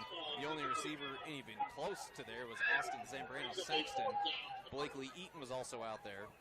So now Benton is 0 for 6 on third down, but finally Benton is on the Savannah side of the field. So if you're Benton, you might as well go for it. I think they will. 2:52 to go till half. Savannah 43, Benton 0. First time that either team has gone for it on fourth down tonight. Well, I stand corrected. Savannah got stopped on 4th and inches back in the first quarter. Before Benton snaps the ball here, timeout Cardinals. We'll take one with them. 2:52 to go until halftime. Savannah 43, Benton nothing. It's high school football on stjosephpost.com. And we'll be back in 30 seconds. Hi, I'm Ben Applenapp of Applenapp Insurance. There's a lot of uncertainty in the current times, and it's important to know how insurance can protect you and the things you love. Whether you need Medicare, supplement insurance, or coverage for your home, vehicle, or family farm, I'll get you exactly what you need. Helping people is what I do. Give me a call today at Applenapp Insurance. Call Ben at 660-564-2406. That's 660-564-2406. Applenapp Insurance, representing Grinnell Mutual. Welcome back, Savannah High School. High school football on St. Joseph Post, as well as the Savage Sports Network YouTube page. I'm Tommy Rezach. Thank you so much for listening, wherever you might be on this beautiful Friday night.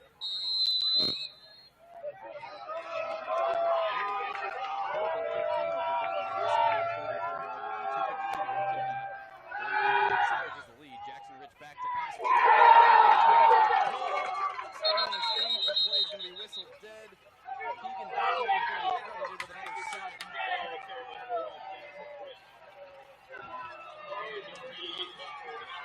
And so it's a loss of about 6 yards on the sack and a turnover on the downs. So Benton, at least in Savannah territory, thanks to a 40-yard catch by Blakely Eaton, but Savannah takes over first and 10 on their own 40. 2:35 to go until halftime.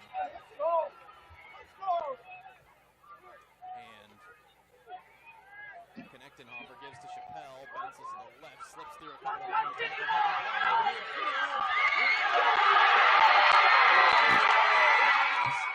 Touchdown, Savannah. Paige Chappelle for a third time.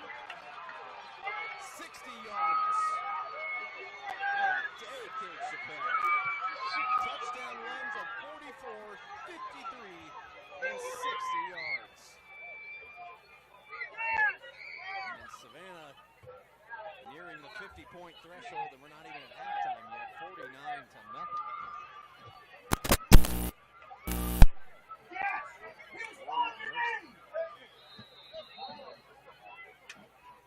49-0. Sophomore Camden Arnold will try to put one through the goalpost again.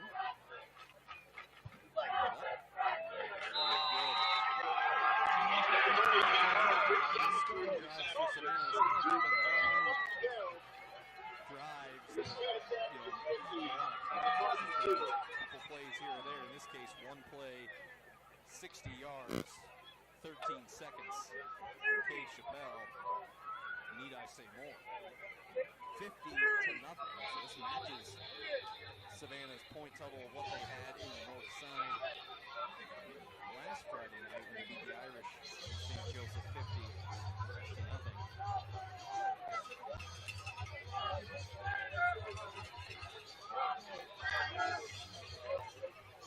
Sure to stay tuned for our halftime. We will have scores from around Northeast campus. The game will be approaching halftime about this point. And I also remind you to tune in to KFQ, that's 680-95.3 in the greater St. Joseph area for Friday Night Lights. That starts at 10 o'clock tonight. Matt Pike hosts that show. Final scores from all across the area, plus live coaches interviews across the Midland Empire. Friday Night Lights 10 to 11. Friday nights during high school. There's the kick by Camden Arnold, and Benton will let that roll out of the back of the end zone for a touchback. Back deep there with Donovan.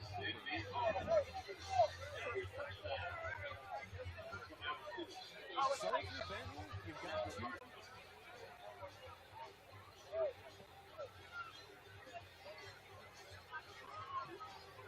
Boy, oh boy. This was a 14-0 game, end of one. That's 46 points here in the second quarter that Savannah's put on the board. Had a PAT blocked and a safety. That's kind of where that discrepancy comes in. First and 10, Rich back to goal. Rifles it over the middle, complete to Trey Novak. Fell forward for the first down, up to about the 31-yard line. That's a gain of 11. Max second catch of the night. That's only the second first down of the game for Benton. So it'll stop the clock early with a first down, but now the clock will resume. 2:02 and counting to go. It is. Jackson Rich pops the hands back to throw. Throws a strike. Far side, a little out route. That will be. It is Howard's first catch. Jackson Rich has completed 5 straight for Benton.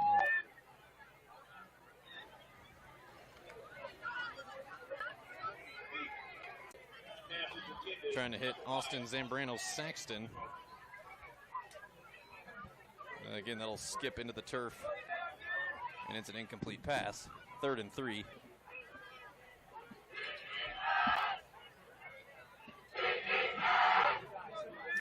Third and 3, so it's at least 3rd and short for Benton. Minute 13 until half, 50-0, Savannah the lead. 3rd and 3, Carl 38. 2 receivers each way. Rich will clap the hands, back to throw, rolls to his right, plants, ooh, over the middle. Intended receiver DeAndre Howard, well covered by Savannah. Jackson Segrist is there. And Benton has yet to convert a 3rd down. They're 0 of 7. But again, you got to keep the offense on the field here. I mean, it's only 4th and 3. That's maybe just a quick out route toward the boundary. Get out of bounds, stop the clock, move the chains, and then see what you got. Trips left, 2 receivers right. Rich, draw play, he'll crash his way. I think he's got it. Yeah, he needed the 40. Got it to the 41-yard line. Gain of 3 on the dot, so Rich will convert on the 4th down. Benton will keep this drive alive. This is the first drive all night where Benton's had multiple. This is the first drive of the game where Benton's had multiple first downs. With Savannah leading Benton here at Savannah High School, 50-0 on this homecoming night for the Savages. 2 receivers each way. Rich, a delayed handoff to Gage Snodgrass. Stopped behind the line. Rich throws over the middle. That pass is intercepted by Parker Bailey. Intended for Blakely Eaton with 3 seconds left. Well, Benton tried, but it cost them. It's a turnover, an INT by Jackson Rich. So Sawyer Sprague has a fumble recovery, and now Parker Braley, the interception. Braley, a senior, on his last homecoming game of his varsity career. And now 3.7 to go till halftime. Savannah already ahead 50-0, and I think they'll just elect to kneel it down, and that'll be the end of the first half. Yep. Connect and Offer will take a knee, and Savannah could be quite happy about the 24 minutes of football they just played. At the end of one, well, make it now 10 straight quarters that Savannah hasn't given up a point. 10 straight quarters. And at the end of the first half here, it's Savannah 50, Benton nothing. We'll be right back with our halftime. We'll take about a 2.5-minute break here. Stay with us. We'll be back on the other side. Savannah 50, Benton nothing. High school football on St. Joseph Post. You started hauling freight to see the countryside, the open road, and you like helping folks. But there's always more red tape and a bunch more paperwork. You got enough to worry about, so we make things easier. When you need help with your rig, Johnson's Diesel Service in Union Star is the place to call. Count on them for everything from service to engine overhauls. Johnson's Diesel Service will get you back on the open road ASAP. Call 816-593-2127. That's Johnson's Diesel Service. We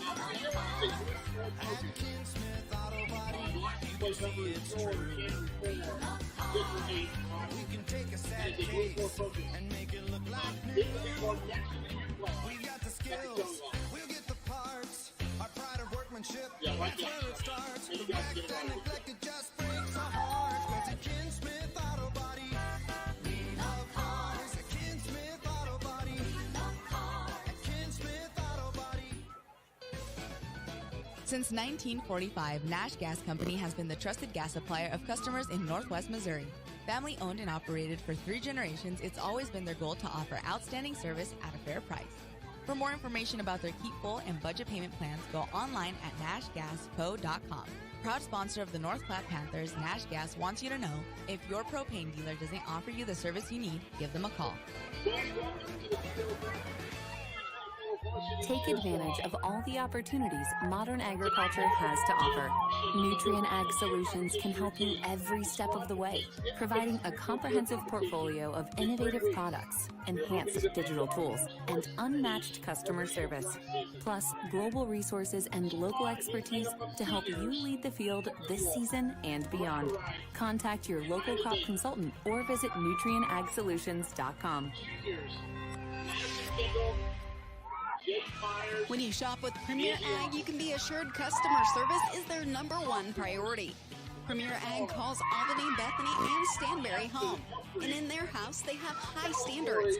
Premier Ag offers the highest quality in all of their products. That includes fertilizer spreading, spraying, anhydrous application, and even crop protection. To learn more, call 660-425-3733. At Premier Ag, they don't settle for anything but the best for their customers.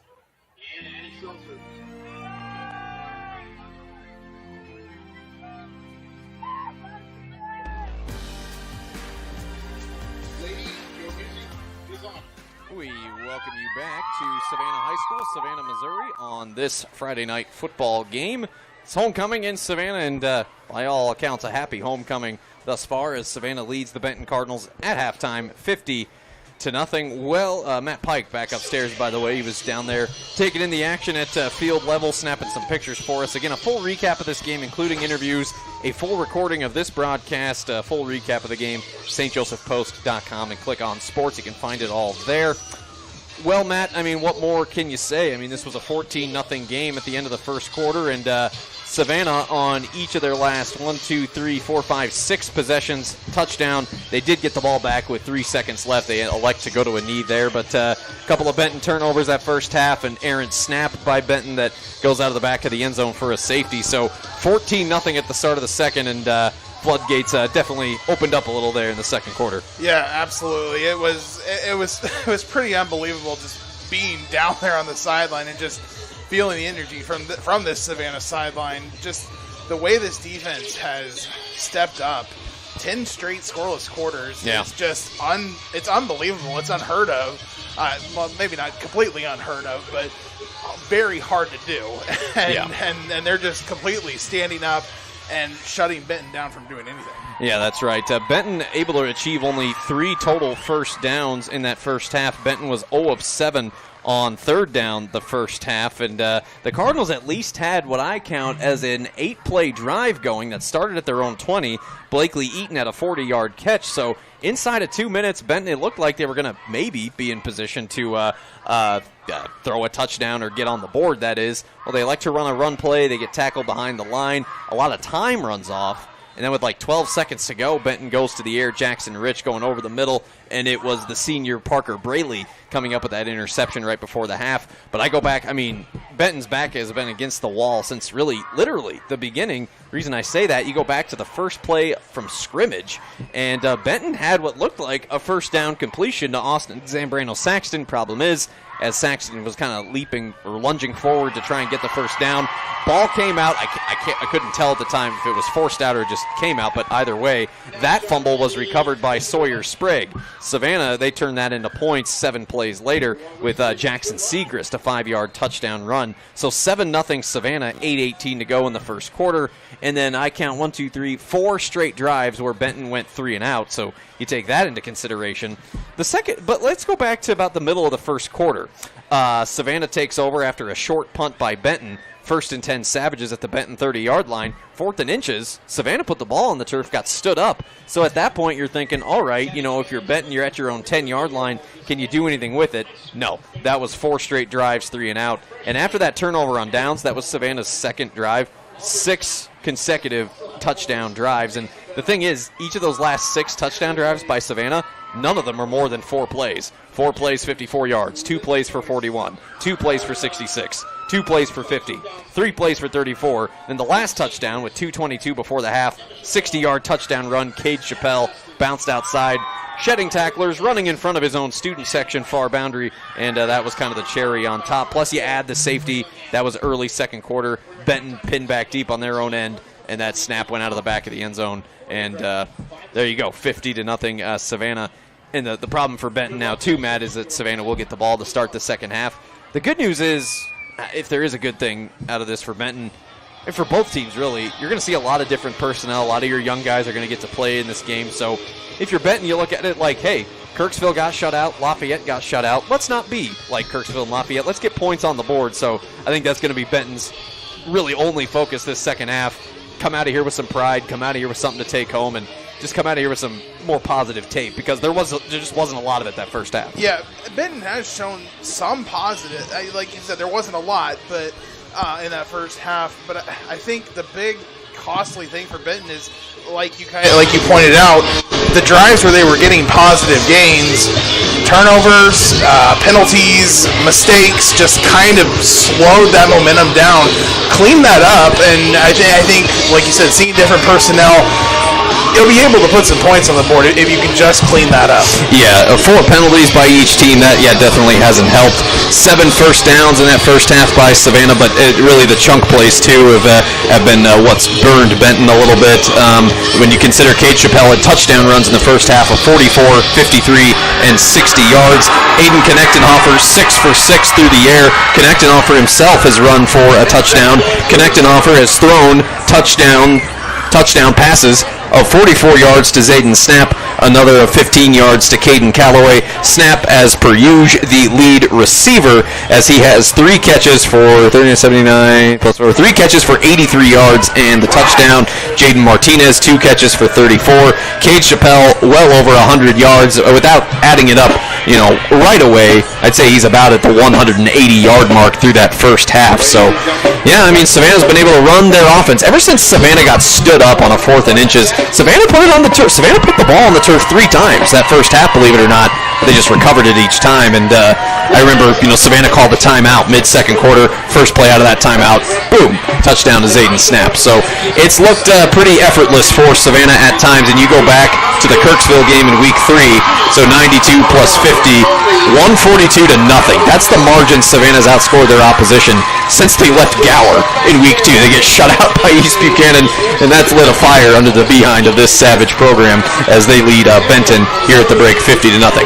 Tell you what, we're going to take a break. When we come back, we're going to do some scores. It's a bit of a longer halftime here because, well, it's homecoming, and the Savannah Savage marching band performing for the crowd here at halftime, so they put a few extra minutes on there. We're going to come back. We're going to take a break, and then when we come back, we'll take a look at the scoreboard from around Northwest Missouri and Northeast Kansas. Again, our score here at Savannah 50 and Benton nothing. We'll be right back. You're listening to high school football on St. Joseph Post and the Savage Sports Network. Insurance. There's a lot of uncertainty in the current times. It's important to know how insurance can protect you and the things you love. Whether you need Medicare, supplement insurance, or coverage for your home, vehicle, or family farm, I'll get you exactly what you need. Helping people is what I do. Give me a call today at Applenapp Insurance. Call Ben at 660-564-2406. That's 660-564-2406. Applenapp Insurance, representing Renown Mutual. Andrew County Oil, with their tanker wagons and tankers, has been a family-owned petroleum business for 37 years. Located at 8751 Highway 71, just north of Savannah, Andrew County Oil also offers a fully stocked convenience store and kitchen. If you're in the mood for a fresh burger or maybe pizza and wings, Andrew County Oil is the place to go. For food, call 816-324-0341.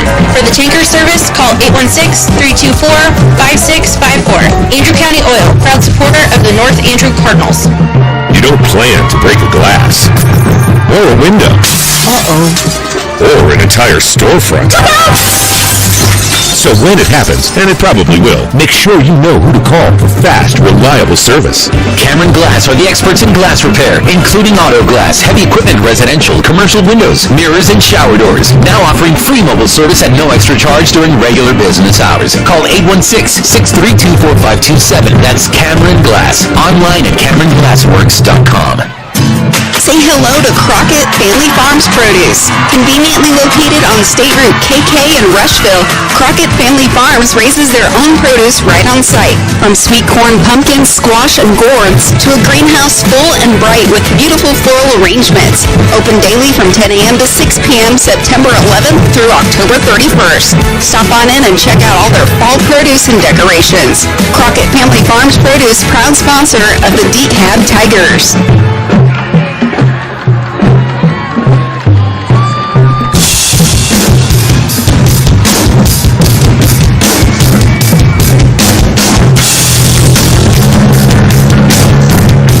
Welcome back, Savannah High School. And you can hear the Savannah marching band performing for the crowd here at halftime. Savannah leading Benton 50-0. We're streaming on stjosephpost.com and the Savage Sports Network. Tommy Rezach alongside Matt Pike. All right, here we go, rapid fire style. It's halftime, so let's take a look at the scores from other games from across the region tonight. Let's start here. Well, score from the Grand River Conference 8-man action. Worth County defeats St. Joseph Christian in a half, 70-0. Worth County improves to 4-1. St. Joe Christian will drop to 2-3. Some scores from the state of Kansas starting to roll in halftime here. And actually, this is a final at halftime. Frankfort defeats Donovan West 56-6. So D West will fall to 0-4 on the year. Halftime in Missouri, Lafayette, they're on the road taking on Sarcoxy in non-conference action tonight. Unfortunately for Lafayette, not going well for them. Sarcoxy leads at 42-10 at the break. Kind of a shootout here in this game. I believe this is being played. Yep, it's in Rockport tonight. South Holt, the 5th-ranked team in 8-man, They lead Rockport at the break 49-22. Again, South Holt leading Rockport 49-22. Let's see other scores that we've got here. Midland Empire Conference. St. Pius X leads Chillicothe 28-7. Right now, Pius in the driver's seat in this Midland Empire Conference with that big win over Maryville last week. What else do we got? Albany leads North Andrew at halftime 32-12. That's out of the Grand River Conference. Let's see, score updates. St. Joseph Central in a tough fight with North Kansas City on the road, but at the half, it's Northtown leading Central 14-3. Let's see. Oh, here's one from Kansas halftime. Riverside trailing Jackson Heights at the break 22-7. What else do we got? Halftime. How about this one, Matt? An 8-man. I'll let you take over after this. I'm talking a lot here, but Platte Valley 22, East Atchison 18. That's a Platte Valley team ranked number 2, and that's an unranked East Atchison team giving them some fits. That's in Barnard, Missouri tonight. All right. What are you seeing? Oh, yeah. Well, that was the one I was seeing, but here we got, looks like in the KCI, here's one from from Gower on their homecoming. East Buchanan up over Hamilton at halftime, 28-0. Okay. Let's see. I'm seeing if I can find any more here. Oh, here we go. From Central, North Kansas City. Yeah. Currently 14-3 at the half. In this Greater Kansas City Suburban. I got one real quick. Grand River Conference halftime. Polo leads South Harrison 14-0. Another one of those kind of low-scoring GRC slobber knockers in 11-man. 8-man football on the road tonight. Bishop LeBlond. They trail Archie 42-0. Halftime score in the state of Kansas. Clay Center leads Hiawatha 61-6. That's most of the Kansas scores that I have seen. Oh, halftime here. Midland Empire Conference. This will be of interest. Maryville 7, Cameron nothing. How about the Cameron Dragons giving Maryville a good fight there? I said at the top of the show, yes, Pius is in the driver's seat, but this MEC is not settled yet. I know Savannah feels like they will want a seat at the table before this season is out. Halftime, Grand River Conference, another GRC slobber knocker. Gallatin 8, Maysville 6. How about this one at halftime? It is Mid Buchanan leading Lathrop in the KCI 28-6. Mid-Buck looking to go to 4-1. That's where we are next week. Mid Buchanan hosting North Platte in a KCI battle. So we'll be there next week.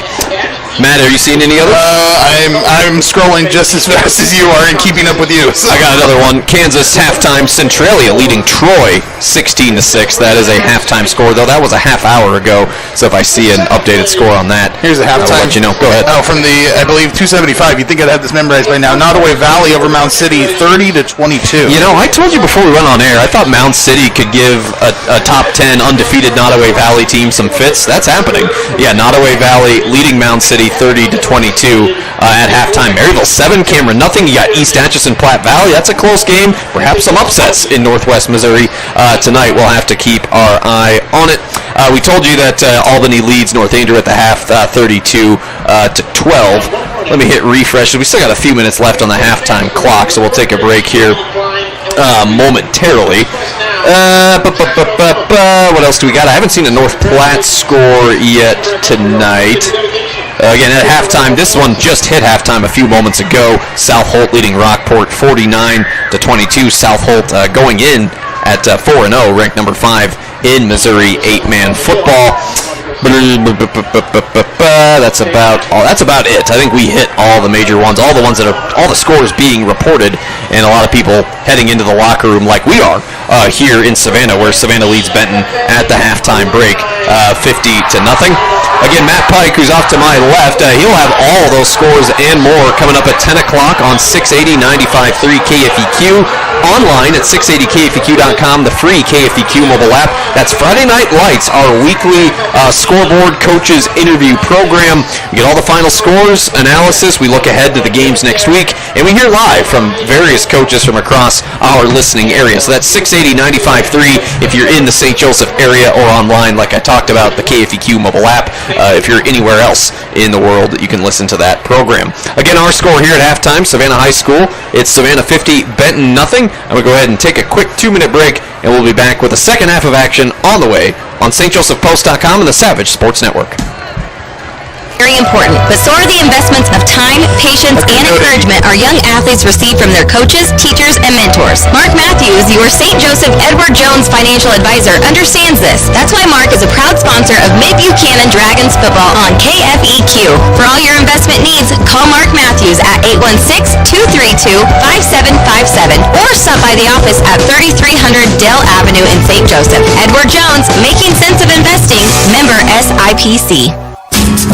Hi, Gwen here with Fast Gas. Do you enjoy saving money? Of course you do. Want to know how I save money every time I buy gas? I use the Phillips 66, Fuel Forward, and BP Me mobile apps at Fast Gas. They save me up to 15 cents on every gallon every time. That's right, 15 cents off every gallon. I don't have to buy anything extra or rack up rewards points. I just pull up to the pump, open my app, and save. Visit us online at fastgas.us and click on the Deals tab to download our mobile apps and start saving today. Gallatin Truck and Tractor has been servicing the agricultural community for 75 years. Located at 24,000 State Highway 6 in Gallatin, they are proud to sell and service a full line of Case IH products and a variety of short lines including Cub Cadet mowers, Land Pride, Great Plains, Westfield, and Temco. For a full listing of products and services, check them out online at GallatinTT.com. Family owned and operated in Gallatin, it's Gallatin Truck and Tractor. Hickson Klein Funeral Home, located in Gower, is a valued sponsor of the East Buchanan Bulldogs football team. Family-owned and operated, Hickson Klein has been helping families with the next chapter of life after the passing of a loved one for more than 50 years. For more information, visit hkfuneralhome.com. Proudly sponsoring the East Buchanan Bulldogs throughout this football season. Hickson Klein Funeral Home with locations in Gower, Edgerton, and Smithville.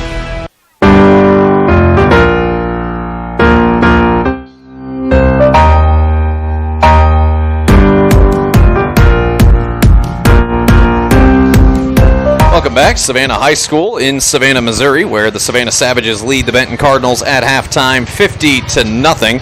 About another minute 40 or so until we get the second half of action underway here from Savannah, and the Savages will get the ball to start the second half. One more halftime score from the state of Missouri just across in 8-man football. Pattonsburg leading King City 48-30, and one out of the state of Kansas, Atchison, who's undefeated on the year. They lead Schlegel at the break 40-0.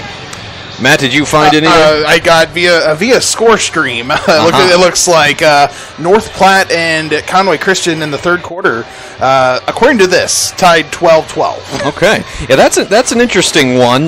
North Platte, who's 3-1, they're taking on Conway Christian, which is a top 10 team out of the state of Arkansas in Class 2A. They're 4-1 and going into that out-of-state matchup tonight in Dearborn, Missouri. So, yeah, that's kind of an interesting one.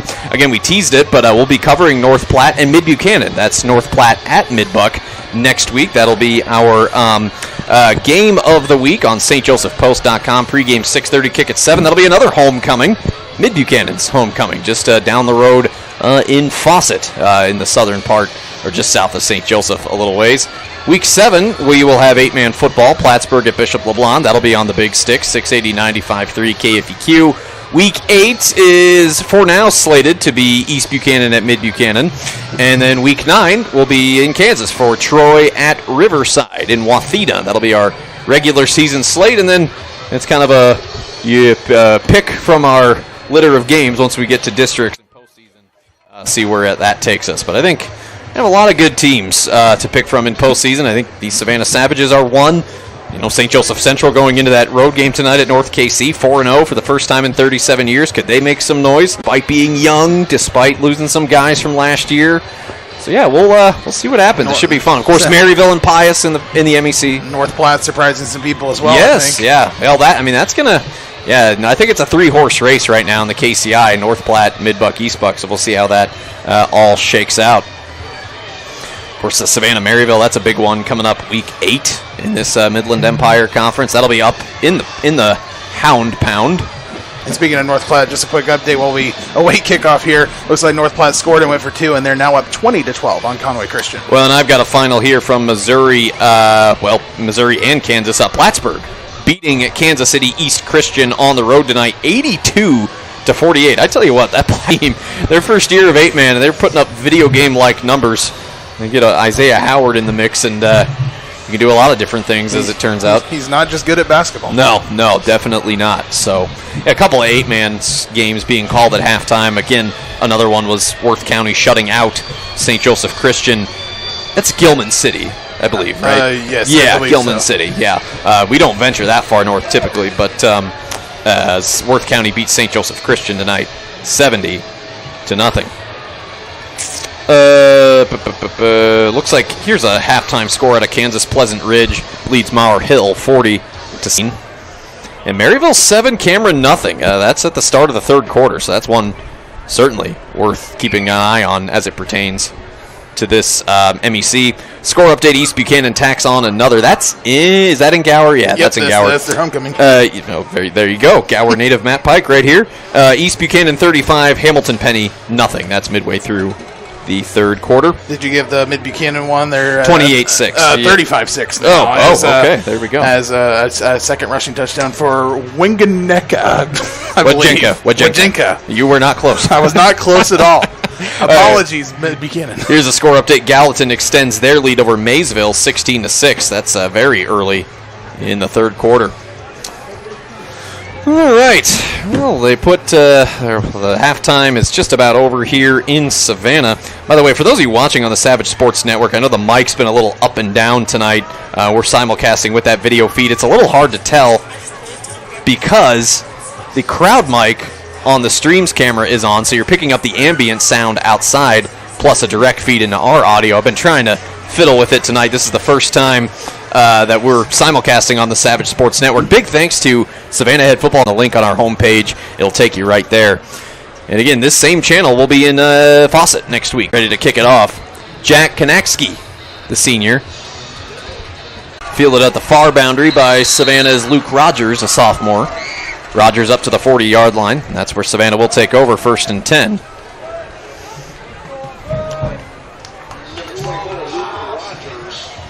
No, 11:40 up the clock is. I got a quick turnaround, though, Matt Pike. We got a noon kickoff at Spratt Stadium tomorrow. Missouri Western hosting Fort Hays State. That's on our big stick, KFR Eagle Radio family. 11 a.m. pregame, noon kickoff. I tell you, Matt, if every college game, and NFL for that matter, as a working media member, if we could kick off at noon or earlier every week, if I could make it so, I would. As Savannah keeps it on the ground, 1st and 10. Jackson Segrist. Remember, Segrist scored the first touchdown of this game back in the first quarter, and Segrist, that's just his second carry all night. 11 first down. How do you feel about those early kickoffs? Those early kickoffs, well, I mean, they're good. We got flags down. I think this will be movement up front on Savannah. Dead ball. Nope, it's offsides. Benton's been called offsides 3 times in this game. So I'll make it 1st and 5. Savannah marching into Benton territory. Eat supper, it's just nice. Those night games, you're waiting all day, as Carrie Underwood would say. Shoop had a touchdown throw against Benton in that jamboree August 18th. Trips right. Segrist in motion. They'll give it to Segrist. He gets tripped up. 1st and goal right at the 10-yard line. Looks like Segrist will lose a yard there. So Maddox Shoop, the junior, able to get some time here. 5'10", 205 pounds.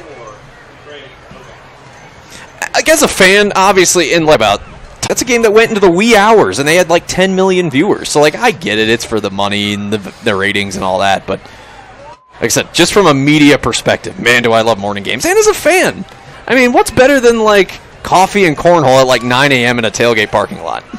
I ask you. As they give it to Jackson Segrist, and he'll have no gain. 3rd and goal up to the 11. 50-0, by the way. Savannah the lead. Moving clock, running clock. We're inside of 9 minutes left in the third quarter. And this is a high school broadcast, but I will say, too, another thing about morning games, if I'm a fan attending a morning game, there are beverages you consume as an adult that go well with breakfast. One involves orange juice, involves tomato juice. I happen to like the one with tomato juice. Okay, I don't know if I'll stop. I'm having fun. 3rd rolls to his left to the 10, spins, and he'll be stopped at about the 7-yard line. So a gain of 4 there for Shoop. So you get to do some fun things when you're in running clock here. Well, that's right. I mean, gotta keep the troops entertained. So that'll be 4th and goal for Savannah at the 9. I was talking about it in the third quarter, 50-0. That's only the second possession that Savannah's had that didn't turn into points. 7 out of 9 drives for Savannah have ended in touchdown, as Benton keeps it on the ground on first down, no gain. Give it off to Gage Snodgrass.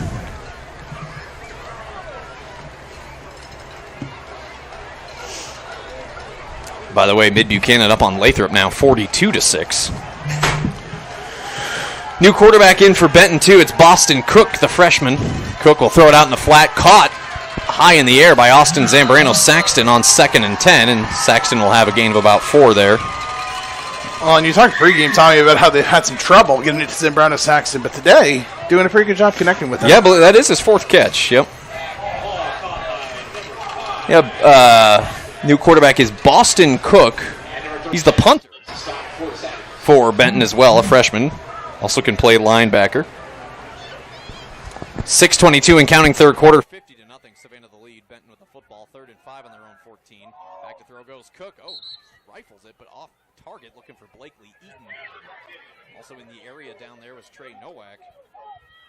That's going to be an incomplete pass. 3rd downs have just been brutal for Benton tonight. 0 of 8. Another score from KCI. I just saw Tommy East Buchanan continuing to pitch a shutout, 35-0 into the 3rd quarter. And Ottaway Valley punches one in on Mound City. They lead 38-22. That's late 3rd quarter.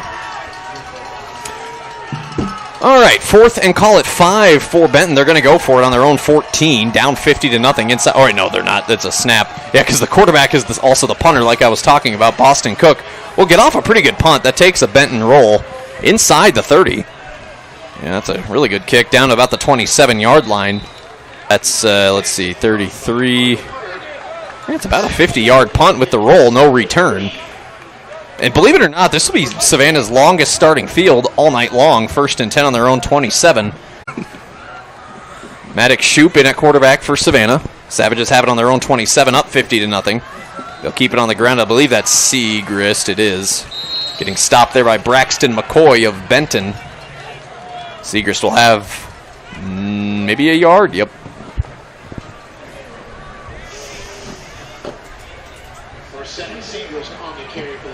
Well, the other thing, too, back to my early kickoff thing, like, you watch your team at 11 or noon or whatever it is, and then you're free to watch whoever in the afternoon and evening. That's what I like about it. I mean, when you're waiting all day for your team to play, again, the only reason you're doing it at the high level, ratings. I mean, you know. Oh, drop snap here by Maddox Shoup. He'll pick it up, spins away, and gets forward, almost back to the original line. It looks like he'll lose a yard. Ultimately, it'll be high school football. That's different because you have first off the school day on Friday. Every other night of the week is, you know, your softball, your cross country, swimming, tennis, golf. A little football on Monday with the JVs. Usually. Yeah, JV, junior high. So, like, travel in for games, too. I mean, obviously, like, that makes a little more sense. Plus, there's no school on Saturday, so high school level, it's a different animal. I'm talking, like, major college NFL. But, yeah, Friday nights in the fall, it's like, there's no place to be. Trey Nowak, I mean, he was coming down. That was almost between his knees as he came down, but that will be an incomplete pass. But that makes it 4th down, and Savannah's going to be forced to punt. Visible frustration there from Nowak that he wasn't able to hold on to that there to the ground. So no one has added any points since halftime. We're down to 2:40 and counting 3rd quarter. Running clock, Benton nothing. And Cade Chappelle will be back to punt. Again, pretty much a slew of backups in for both teams. A handful of starters still, but everybody getting to. I said at halftime, at the top of halftime, I said I think about everyone's going to get to play. Cade Chappelle punts that one high. Took a bit of a Benton bounce, downing it at the 45 for the Savages is Maddox Shoup, leading it 50-0. Well, again, so we're closing in on 11 straight quarters where Savannah hasn't allowed a single point. Can Benton be the ones to at least end that streak?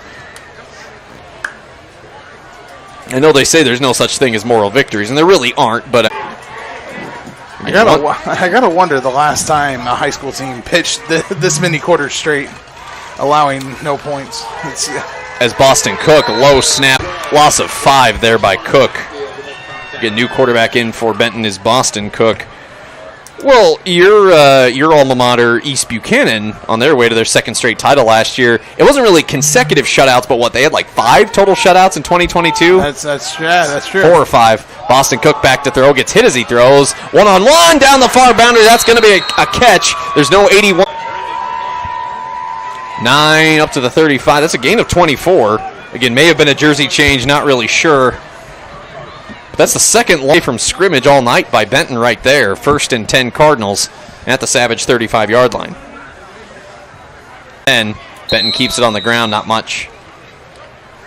Handoff to Gage Snodgrass, the sophomore. And in fact, Snodgrass 50, Benton nothing. The Cardinals are driving in Savage territory.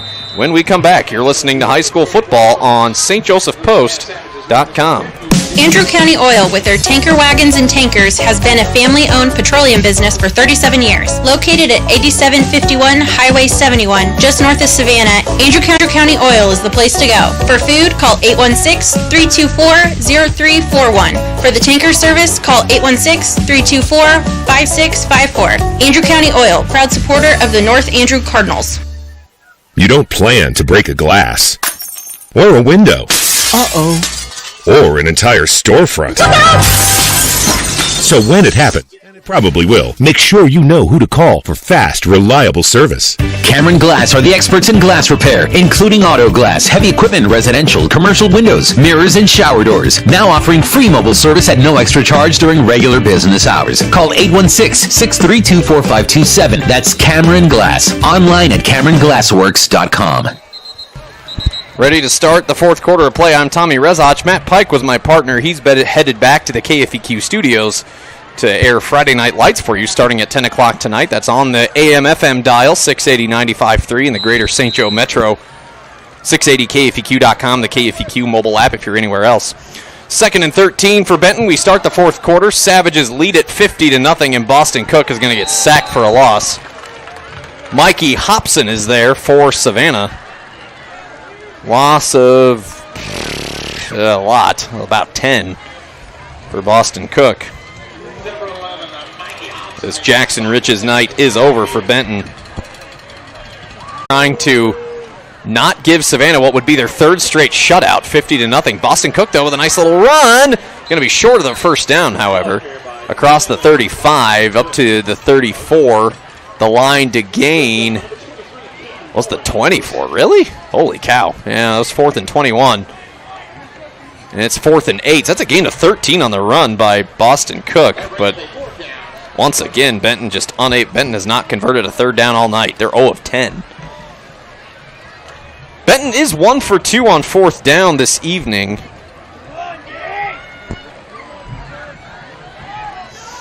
And they will go for it here. Snap back to Cook. Rolls right, throws, deep strike. Oh, had a man out there, but overshot him. Blakely Eaton was the intended target. If not 6, that could have been 1st and goal. Down there on the coverage was Carter Cleary for Savannah. Now that's a turnover on downs for Benton. Their 2nd straight drive to end in turnover on downs. And with that, Savannah will take back over 1st and 10 on their own 33. Well, the shutout streak is alive and well for Savannah. This looking at their 3rd straight. Talked about it at the top of the show just how impressive this Savannah defense has been. I mean, really, ever since giving up 34 to Portageville in that Week 1 shutout, it's just been incredible what Savannah has done. I mean, only allowing 12 points per contest all season long. Only 14 points given up the last 3 weeks combined. You're looking at 14 points total that Savannah's given up weeks 2 through 5. This result holds up as Savannah loses a few yards back to the 29-yard line.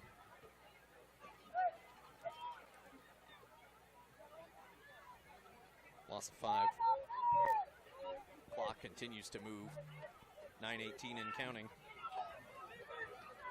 Fourth quarter, Savannah 50, Benton nothing, Savage ball on their own end.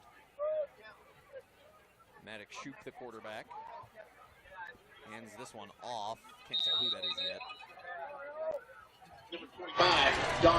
Getting his first carry, Dom Kimmler, a senior.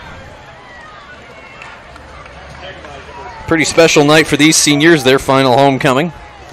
Go down as a victory as Kimmler gets no gain on the play. And Savannah's kind of had their... Actually, that was... No, scoreboard said third. I thought... losing my mind here. I thought that was second down. It's now fourth down. And Savannah will get ready to punt it away for a second straight drive. Well, at the very least, Benton... I know it's backups and reserves in, but at the very least, Benton can say you've held Savannah off the board since halftime. All 50 of Savannah's points put up in those first two quarters. Cade Chappelle, the only time he has seen the field this second half is to punt the ball away. And he'll punt it away, and Trey Nowak with a fair catch for Benton up to the 37-yard line.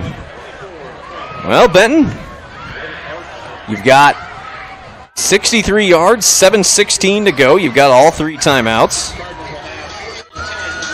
Again, try and hang one on the board, spoil Savannah's shutout streak. That's about all you can do right now if you're the Cardinals. I mean, Benton's schedule, too. I mean, my word. Kind of a murderer's row from this point out. I think they have Maryville and Pius in consecutive weeks after this. A couple of top 10 teams in Class 3. As Boston Cook back to throw for Benton. Deep ball down the far side. Incomplete.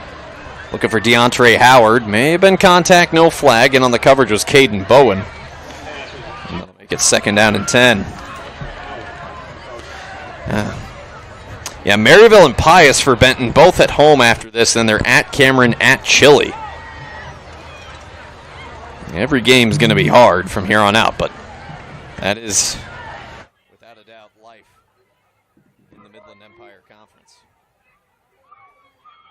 That's the thing.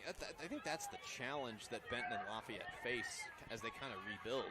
You're rebuilding, in my mind, one of the best conferences in Northwest Missouri, one of the best 11-man leagues in this state. I would say one of the best 11-man leagues that's not KC St. Louis metro area. Boston Cook keeps it on the ground for Benton, gain of about 1. So, I mean, that's the struggle, I think, for Benton and Lafayette that they face. First off, I think, especially in the case of Lafayette, they crave some stability. Nate Doherty, their fourth head coach in 4 years, but also, I mean, you know, Benton's had their share of turnover, too, in the last decade or so. Corey Bertini in his first year on that sideline. So, I mean, yeah, it's one thing to rebuild, but to rebuild when you're going against juggernauts like Savannah, Maryville, Pius. Chile is never an easy out. Cameron's come a long ways these last couple years. Here's a handoff, Andy Doherty on third down. He's swallowed up in the backfield for a loss. Mikey Hobson makes the stop. We're in the last, it's running clock here. This second half has lasted all but about 20 minutes.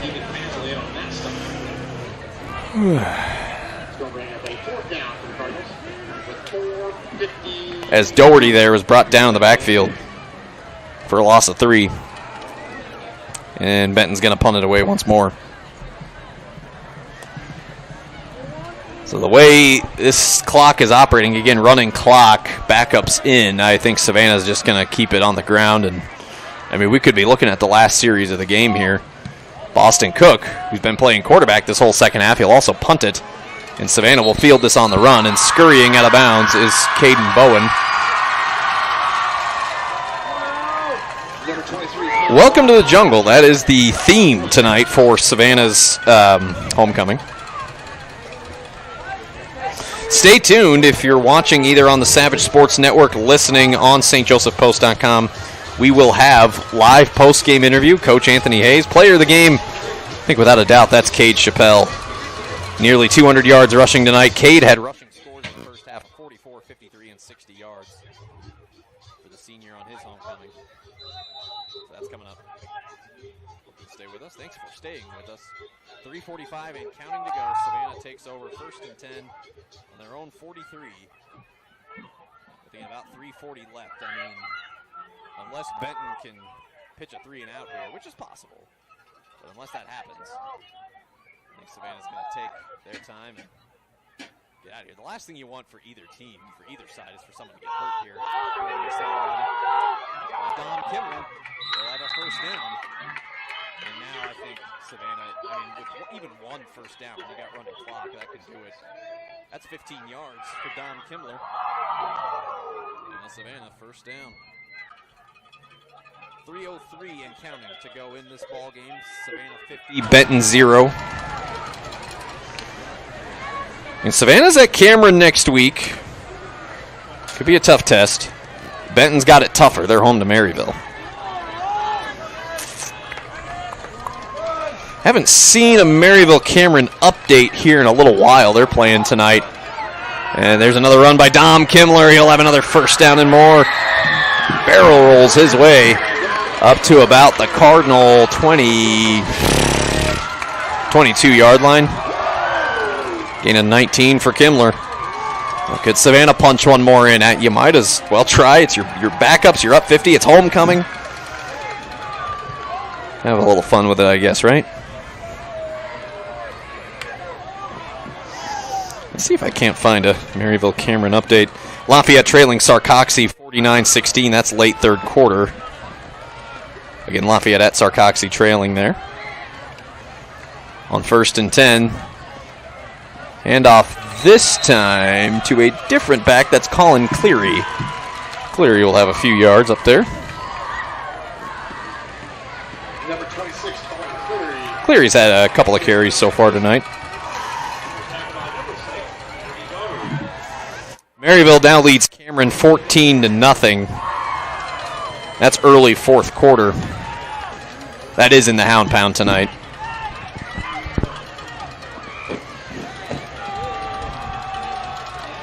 Question now in this Midland Empire is who will stop Pius?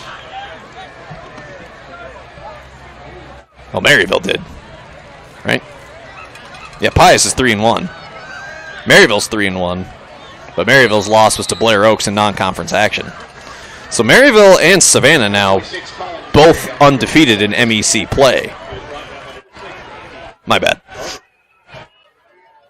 So that game between Maryville and Savannah coming up October 13th at the Hound Pound. That was for the MEC last year. I mean, both teams were able to share the MEC, but 3rd and 4 here for Savannah in our waning minutes. Savannah at the Benton 16. Savannah leads Benton 50-0. Shoop sends a man in motion, hands it to his tailback, Colin Cleary. Cleary needed the 13 for a first down. He'll have it up to the 10, gain of 6, and I'm not sure Savannah will need to snap this one anymore. So, Savannah, not only their 3rd straight win, it's their 3rd straight shutout. Both teams will come off the field. Savannah will improve to 4-1. Benton suffers their 4th straight loss. They move to 1-4, and it's now 7 straight meetings that Savannah has beaten Benton. Final score here at Savannah High School on Savage Homecoming Night. It's Savannah 50, Benton nothing. Stay tuned. Our post-game show is coming up. We'll hear from Anthony Hayes and Pete Chappelle on the winning side. Savannah wins it 50-0 on this Week 5 St. Joseph Post Game of the Week. It will return in 2.5 minutes on stjosephpost.com and the Savage Sports Network. You started hauling freight to see the countryside, the open road, and you like helping folks. But there's always more red tape and a bunch more paperwork. You got enough to worry about, so we make things easier. When you need help with your rig, Johnson's Diesel Service in Union Star is the place to call. Count on them for everything from service to engine overhauls. Johnson's Diesel Service will get you back on the open road ASAP. Call 816-593-2127. That's Johnson's Diesel Service.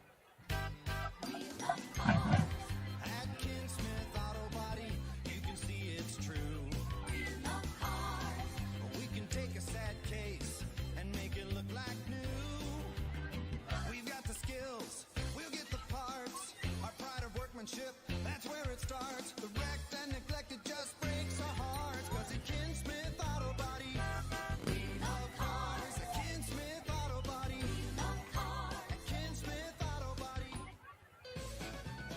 Since 1945, Nash Gas Company has been the trusted gas supplier of customers in Northwest Missouri. Family owned and operated for 3 generations, it's always been their goal to offer outstanding service at a fair price. For more information about their Keep Full and budget payment plans, go online at nashgasco.com. Proud sponsor of the North Platte Panthers, Nash Gas wants you to know, if your propane dealer doesn't offer you the service you need, give them a call. Take advantage of all the opportunities modern agriculture has to offer. Nutrien Ag Solutions can help you every step of the way, providing a comprehensive portfolio of innovative products, enhanced digital tools, and unmatched customer service. Plus, global resources and local expertise to help you lead the field this season and beyond. Contact your local crop consultant or visit nutrienagsolutions.com. When you shop with Premier Ag, you can be assured customer service is their #1 priority. Premier Ag calls Albany, Bethany, and Stanberry home. And in their house, they have high standards. Premier Ag offers the highest quality in all of their products. That includes fertilizer spreading, spraying, anhydrous application, and even crop protection. To learn more, call 660-425-3733. At Premier Ag, they don't settle for anything but the best for their customers. Welcome back. It's our post-game show, stjosephpost.com. Our game of the week for week number 5 is in the books. Savannah Spirit Squad, the student section now rushing onto the field to meet their victorious Savannah Savages. They'll do their celebratory post-game jumping jacks, getting the big circle around the field, and celebrate a victory here tonight as Savannah wins over Benton 50-0. Kind of a cool post-game ritual they do here at Savannah. Savannah shutting out the Cardinals of Benton. It's not only Savannah's 3rd straight win, it's their 3rd shutout win. They won by this exact margin at Lafayette last week. They beat Kirksville on this field 2 weeks prior, 42-0. They beat Lafayette 50-0, and now Benton 50-0. All the points scored in that first half. Both teams sending in their backups in that second half of play. A big old circle at midfield, and the Savannah seniors in the middle. And they will spell out Savages. S-A-V-A-G-E-S. And they'll rush in a celebratory mob at midfield. Savannah lots to celebrate here on their homecoming. 50-0, Savannah wins over Benton. I'm going to take a quick commercial break. Get Coach Anthony Hayes and Cade Chappelle up here for our postgame. We'll be back right after this on St. Joseph Post. Financial investments are very important, but so are the investments of time, patience, and encouragement our young athletes receive from their coaches, teachers, and mentors. Mark Matthews, your St. Joseph Edward Jones financial advisor, understands this. That's why Mark is a proud sponsor of Mid-Buchanan Dragons football on KFEQ. For all your investment needs, call Mark Matthews at 816-232-5757 or stop by the office at 300 Dell Avenue in St. Joseph. Edward Jones, making sense of investing, member SIPC. Hi, Gwen here with Fast Gas. Do you enjoy saving money? Of course you do. Want to know how I save money every time I buy gas? I use the Phillips 66 Fuel Forward and BP Me mobile apps at Fast Gas. They save me up to 15 cents on every gallon every time. That's right, 15 cents off every gallon. I don't have to buy anything extra or rack up rewards points. I just pull up to the pump, open my app, and save. Visit us online at fastgas.us and click on the Deals tab to download our mobile apps and start saving today. Gallatin Truck and Tractor has been servicing the agricultural community for 75 years. Located at 24,000 State Highway 6 in Gallatin, they are proud to sell and service a full line of Case IH products and a variety of short lines including Cub Cadet mowers, Land Pride, Great Plains, Westfield, and Temco. For a full listing of products and services, check them out online at GallatinTT.com. Family owned and operated in Gallatin, it's Gallatin Truck and Tractor. Hickson Klein Funeral Home located in Gower is a valued sponsor of the East Buchanan Bulldogs football team. Family owned and operated, Hickson Klein has been helping families with the next chapter of life after the passing of a loved one for more than 50 years. For more information, visit hkfuneralhome.com. Proudly sponsoring the East Buchanan Bulldogs throughout this football season. Hickson Klein Funeral Home with locations in Gower, Edgerton, and Smithville. Welcome back. Our stjosephpost.com Game of the Week post-game show where Savannah beats Benton 50-0, joined first by the head coach of the Savages, Anthony Hayes. Savannah scoring all of their points in the first half. including on 6 consecutive touchdown drives in that first half. The first of those 6 came with 36 seconds left in the first quarter. 14-0 Savages at the start of the second. There was a block PAT in there. There was a safety, a bunch of touchdowns. 46 second quarter points, and Savannah moves to 4-1. Coach, not only your third straight win, your third straight shutout. Both sides of the ball executing to a high level tonight, and able to play a lot of reserves in that second half. Just thoughts on a nice homecoming win here tonight? Yeah, we're really blessed in Savannah to have the community that we have and the support that we have. You saw that tonight. I mean, the parade was crazy. I mean, there's probably more people at the parade than actually live in the city limits of Savannah, and then it was packed, and we love that. We love playing in front of our home crowd, seeing all the little kids in their Savage jerseys, and so it was just a really fun homecoming night for us. I'm really proud of our team. Defense, 3 straight shutouts. You mentioned that. We went back. My defense coordinator was really trying to find the last time that's happened. We don't know if it's ever happened in school history. You know, don't quote me on that. But at least that's what we're saying. You know. But anyway, 3 straight shutouts. That's huge. I'm really proud of our defense. Coach Wiley, all of our defensive guys, done a great job there. And then you know, it's just a fun night for our kids. So. You know, Cade obviously had a monster night. He usually does, but the offensive line blocked well, did a good job. So it was a fun night for the Savages. Yeah, 3 all-purpose touchdowns for Aiden Knechtenhofer. Touchdown throws to Zayton Snap, Caden Calloway, and then he rushed for an 11-yard score as well. And by my count, Knechtenhofer didn't miss on a throw tonight, 6 for 6. Haven't counted up all the stats yet, but that one jumping out. Well, right from the beginning, I mean, your guys, Benton gets the ball to start. Looked like they had first down yardage on their first play. They fumble. Sawyer Sprague recovers. 7 plays, 40 yards later, and Jackson Segrist punches it in from 5 yards out. So 7-0 Savannah only a few minutes in, and then from that point on, it seemed like the floodgates opened. After that, Benton punted away 4 straight times, 4 straight 3-and-outs by your defense, and then your guys got stopped on a 4th and inches, little turnover on downs there. So first half of that first quarter, again, it was anybody's ball game, but your defense tightened up, and after that turnover on downs, like I said, I mean, the floodgates opened. 6 straight drives where you score a touchdown. Did that stop on 4th and inches? I know the ball hit the turf a couple of times there. Did that kind of tick your guys off a little bit? Yeah. I think on that same drive we had a really nice reverse for a touchdown called back. Called back with a hold. And I think that we knew we should have scored there, and there was a little bit of that coulda, shoulda, woulda. Let's go out with our next opportunity and make it right. And to our kids' credit, you know, that happens in a football game. We get upset and we get mad, and we want to go make it right. And you got to be able to overcome.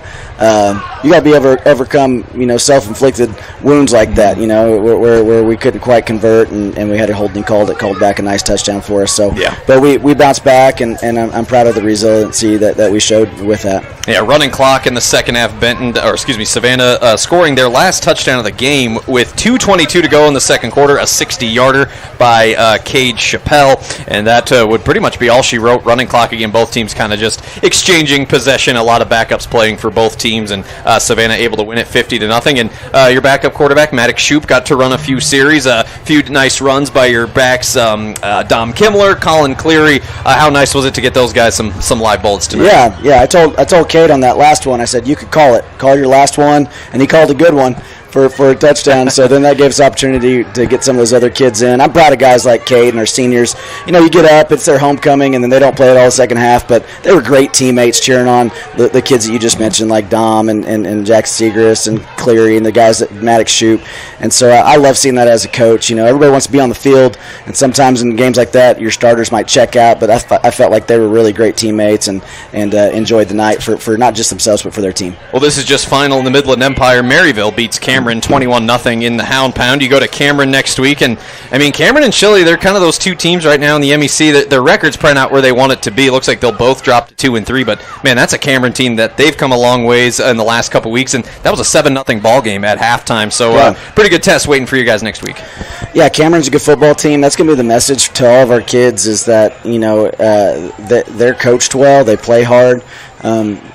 They're one of those teams that if you look past or you look at lightly, you're going to be in trouble. And so we need to be focused. We need to carry this momentum into that game. We're going to enjoy this one tonight, but next week all eyes will be on them, and we will not look past them. They're doing a great job there in Cameron, and so we're going to try to have a good plan for them. Try to keep the shutout streak alive and well, as Savannah got their third straight shutout, third straight win, 4-1. Just keep winning. I think that's the big thing. 2-0 now in Midland Empire Conference play as Savannah wins on on their homecoming over Benton 50-0, and that is Savannah coach Anthony Hayes. Coach, thanks for always good to be back here. Thanks for the hospitality, and good luck next week. Yeah, thank you for having me. Thank you. With Anthony Hayes joining us there, and we'll welcome on our player of the game. That's Cade Chappelle. Again, we were counting it up unofficially, but about 188 yards, 3 touchdowns on 12 carries, touchdown scores of 44, 53, and 60 yards. Cade, congratulations, your last homecoming game, a memorable one. You were right there when I was talking to Coach, but really after you guys score that first touchdown and you get stood up, that penalty holds you out of the end zone, and then floodgates open, 46 second quarter points. Guys just doing their jobs, and yet another shutout win for this team. Just thoughts on a complete effort tonight? Yeah, we had to find the plays that worked, and this week we definitely found the plays that worked really well. That first drive, probably jitters probably a little bit, and we just fixed it, and we focused in and stopped them to 0 points. Defensively, I mean, you've played some pretty formidable teams here, Benton, Lafayette, and Kirksville. You went into the north side, won 50-0 last week. You come down here, win 50-0. Defensively, what do you think has been the biggest key to this pretty remarkable success? The chemistry. Everybody's friends. Everyone picks people up when they're down, and we get hyped after every play that we stop them for a loss. Yeah, a lot of energy here. You had the homecoming parade earlier. You had the homecoming court at pregame beforehand, and your last touchdown, I'm just watching it, you're running right in front of your student section, far side. I mean, that bleacher was packed out there tonight. What does it mean to have this much support and just have this much energy on a night like tonight? The whole town was definitely out here for sure. Yeah. I could hear it, and running down that sideline, I could hear nothing but screams and cheers.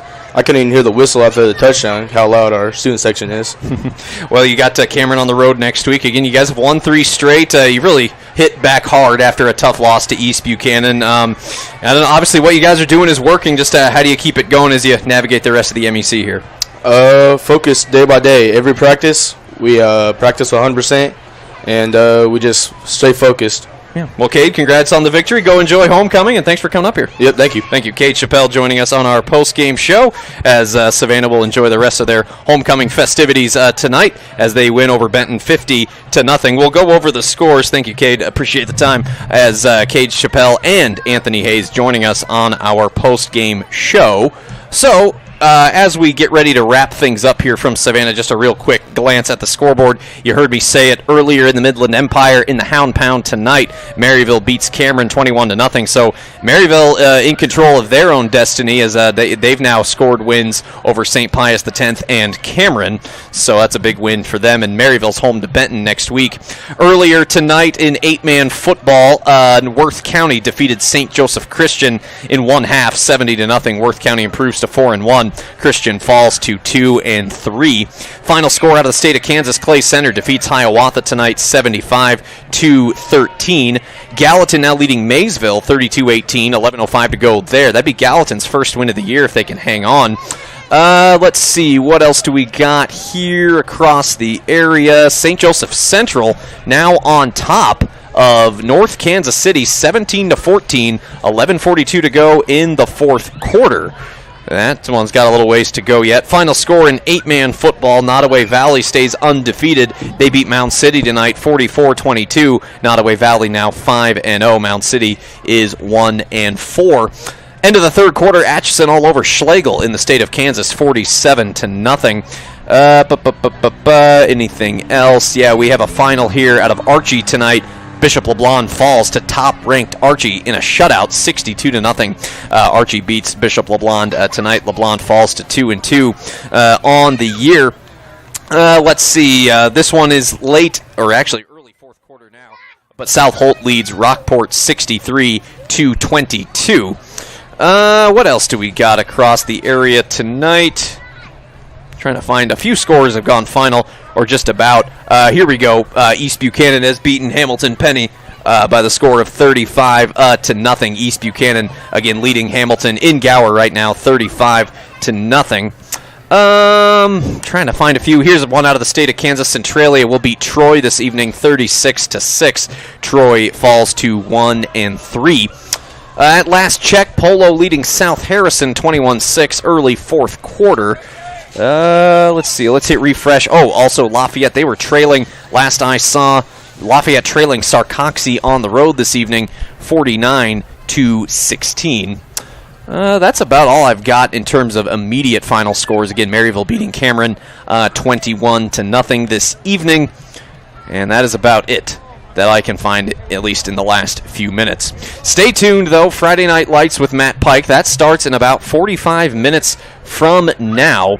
And the Royals are in the top of the 8th, winning 7-2. So as soon as Kansas City Royals postgame is over, once they get over and done with, Matt Pike will take over right at the top of the hour at 10 o'clock. He'll take you through 11 p.m. with final scores and coaches' interviews from all across the Midland Empire tonight. That's Friday Night Lights every Friday of the regular season of high school football on 680 95.3 KFEQ from 10 to 11. You can listen online at 680KFEQ.com and the free KFEQ mobile app. Again, our final here tonight, Savannah beats Benton 50-0. Join us next week. We'll be in Fawcett, Missouri, the KCI Conference, when the North Platte Panthers go on the road to face the Mid-Buchanan Dragons. 6:30 pregame, 7 o'clock kick on this very channel you're listening to, stjosephpost.com. Should be a good game there. And then looking ahead, week 7, we're back in the city of St. Joseph, Plattsburgh at Bishop LeBlond. A little 8-man battle there. That'll be on 680 95.3 KFEQ. So hope you can join us these next couple of weeks. Week 8 as of now. Now stay tuned, Savage Nation. Week 8, we are scheduled to do the Battle of the Buchanans, East Buck at Mid Buck. But we might do Savannah at Maryville. Have to see how things shake out these next couple of weeks. There's no bad choice there, right? I mean, it could be one game decides the KCI, the other decides the MEC. Could be the way things are looking right now. So stay with us. But again, our final here tonight, it is Savannah 50, Benton 0. For Matt Pike, for Anthony Hayes, for Cade Chappelle, I'm Tommy Rezach. Thanks so much for listening. Again, tune in. Break out your radios. 680 95.3 KFEQ for Friday Night Lights comes up tonight at 10 o'clock for all of your final scores, live interviews, and breakdown of this night of high school football in Northwest Missouri and Northeast Kansas. I'm Tommy Rezach. Thanks so much for listening. Have a great rest of your weekend. Talk to you later. Bye-bye.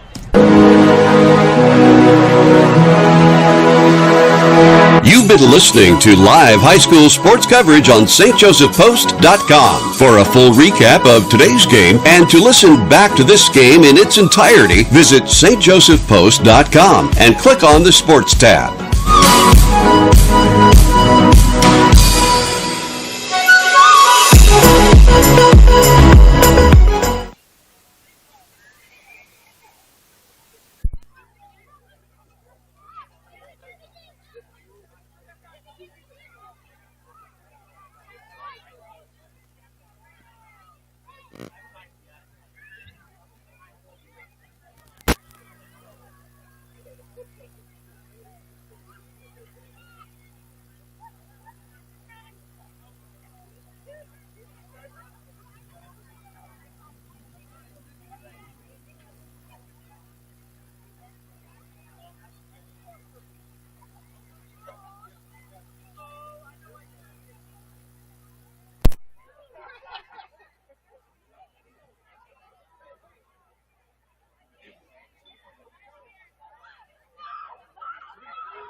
Maybe they would have saw the track ISO over the entire night.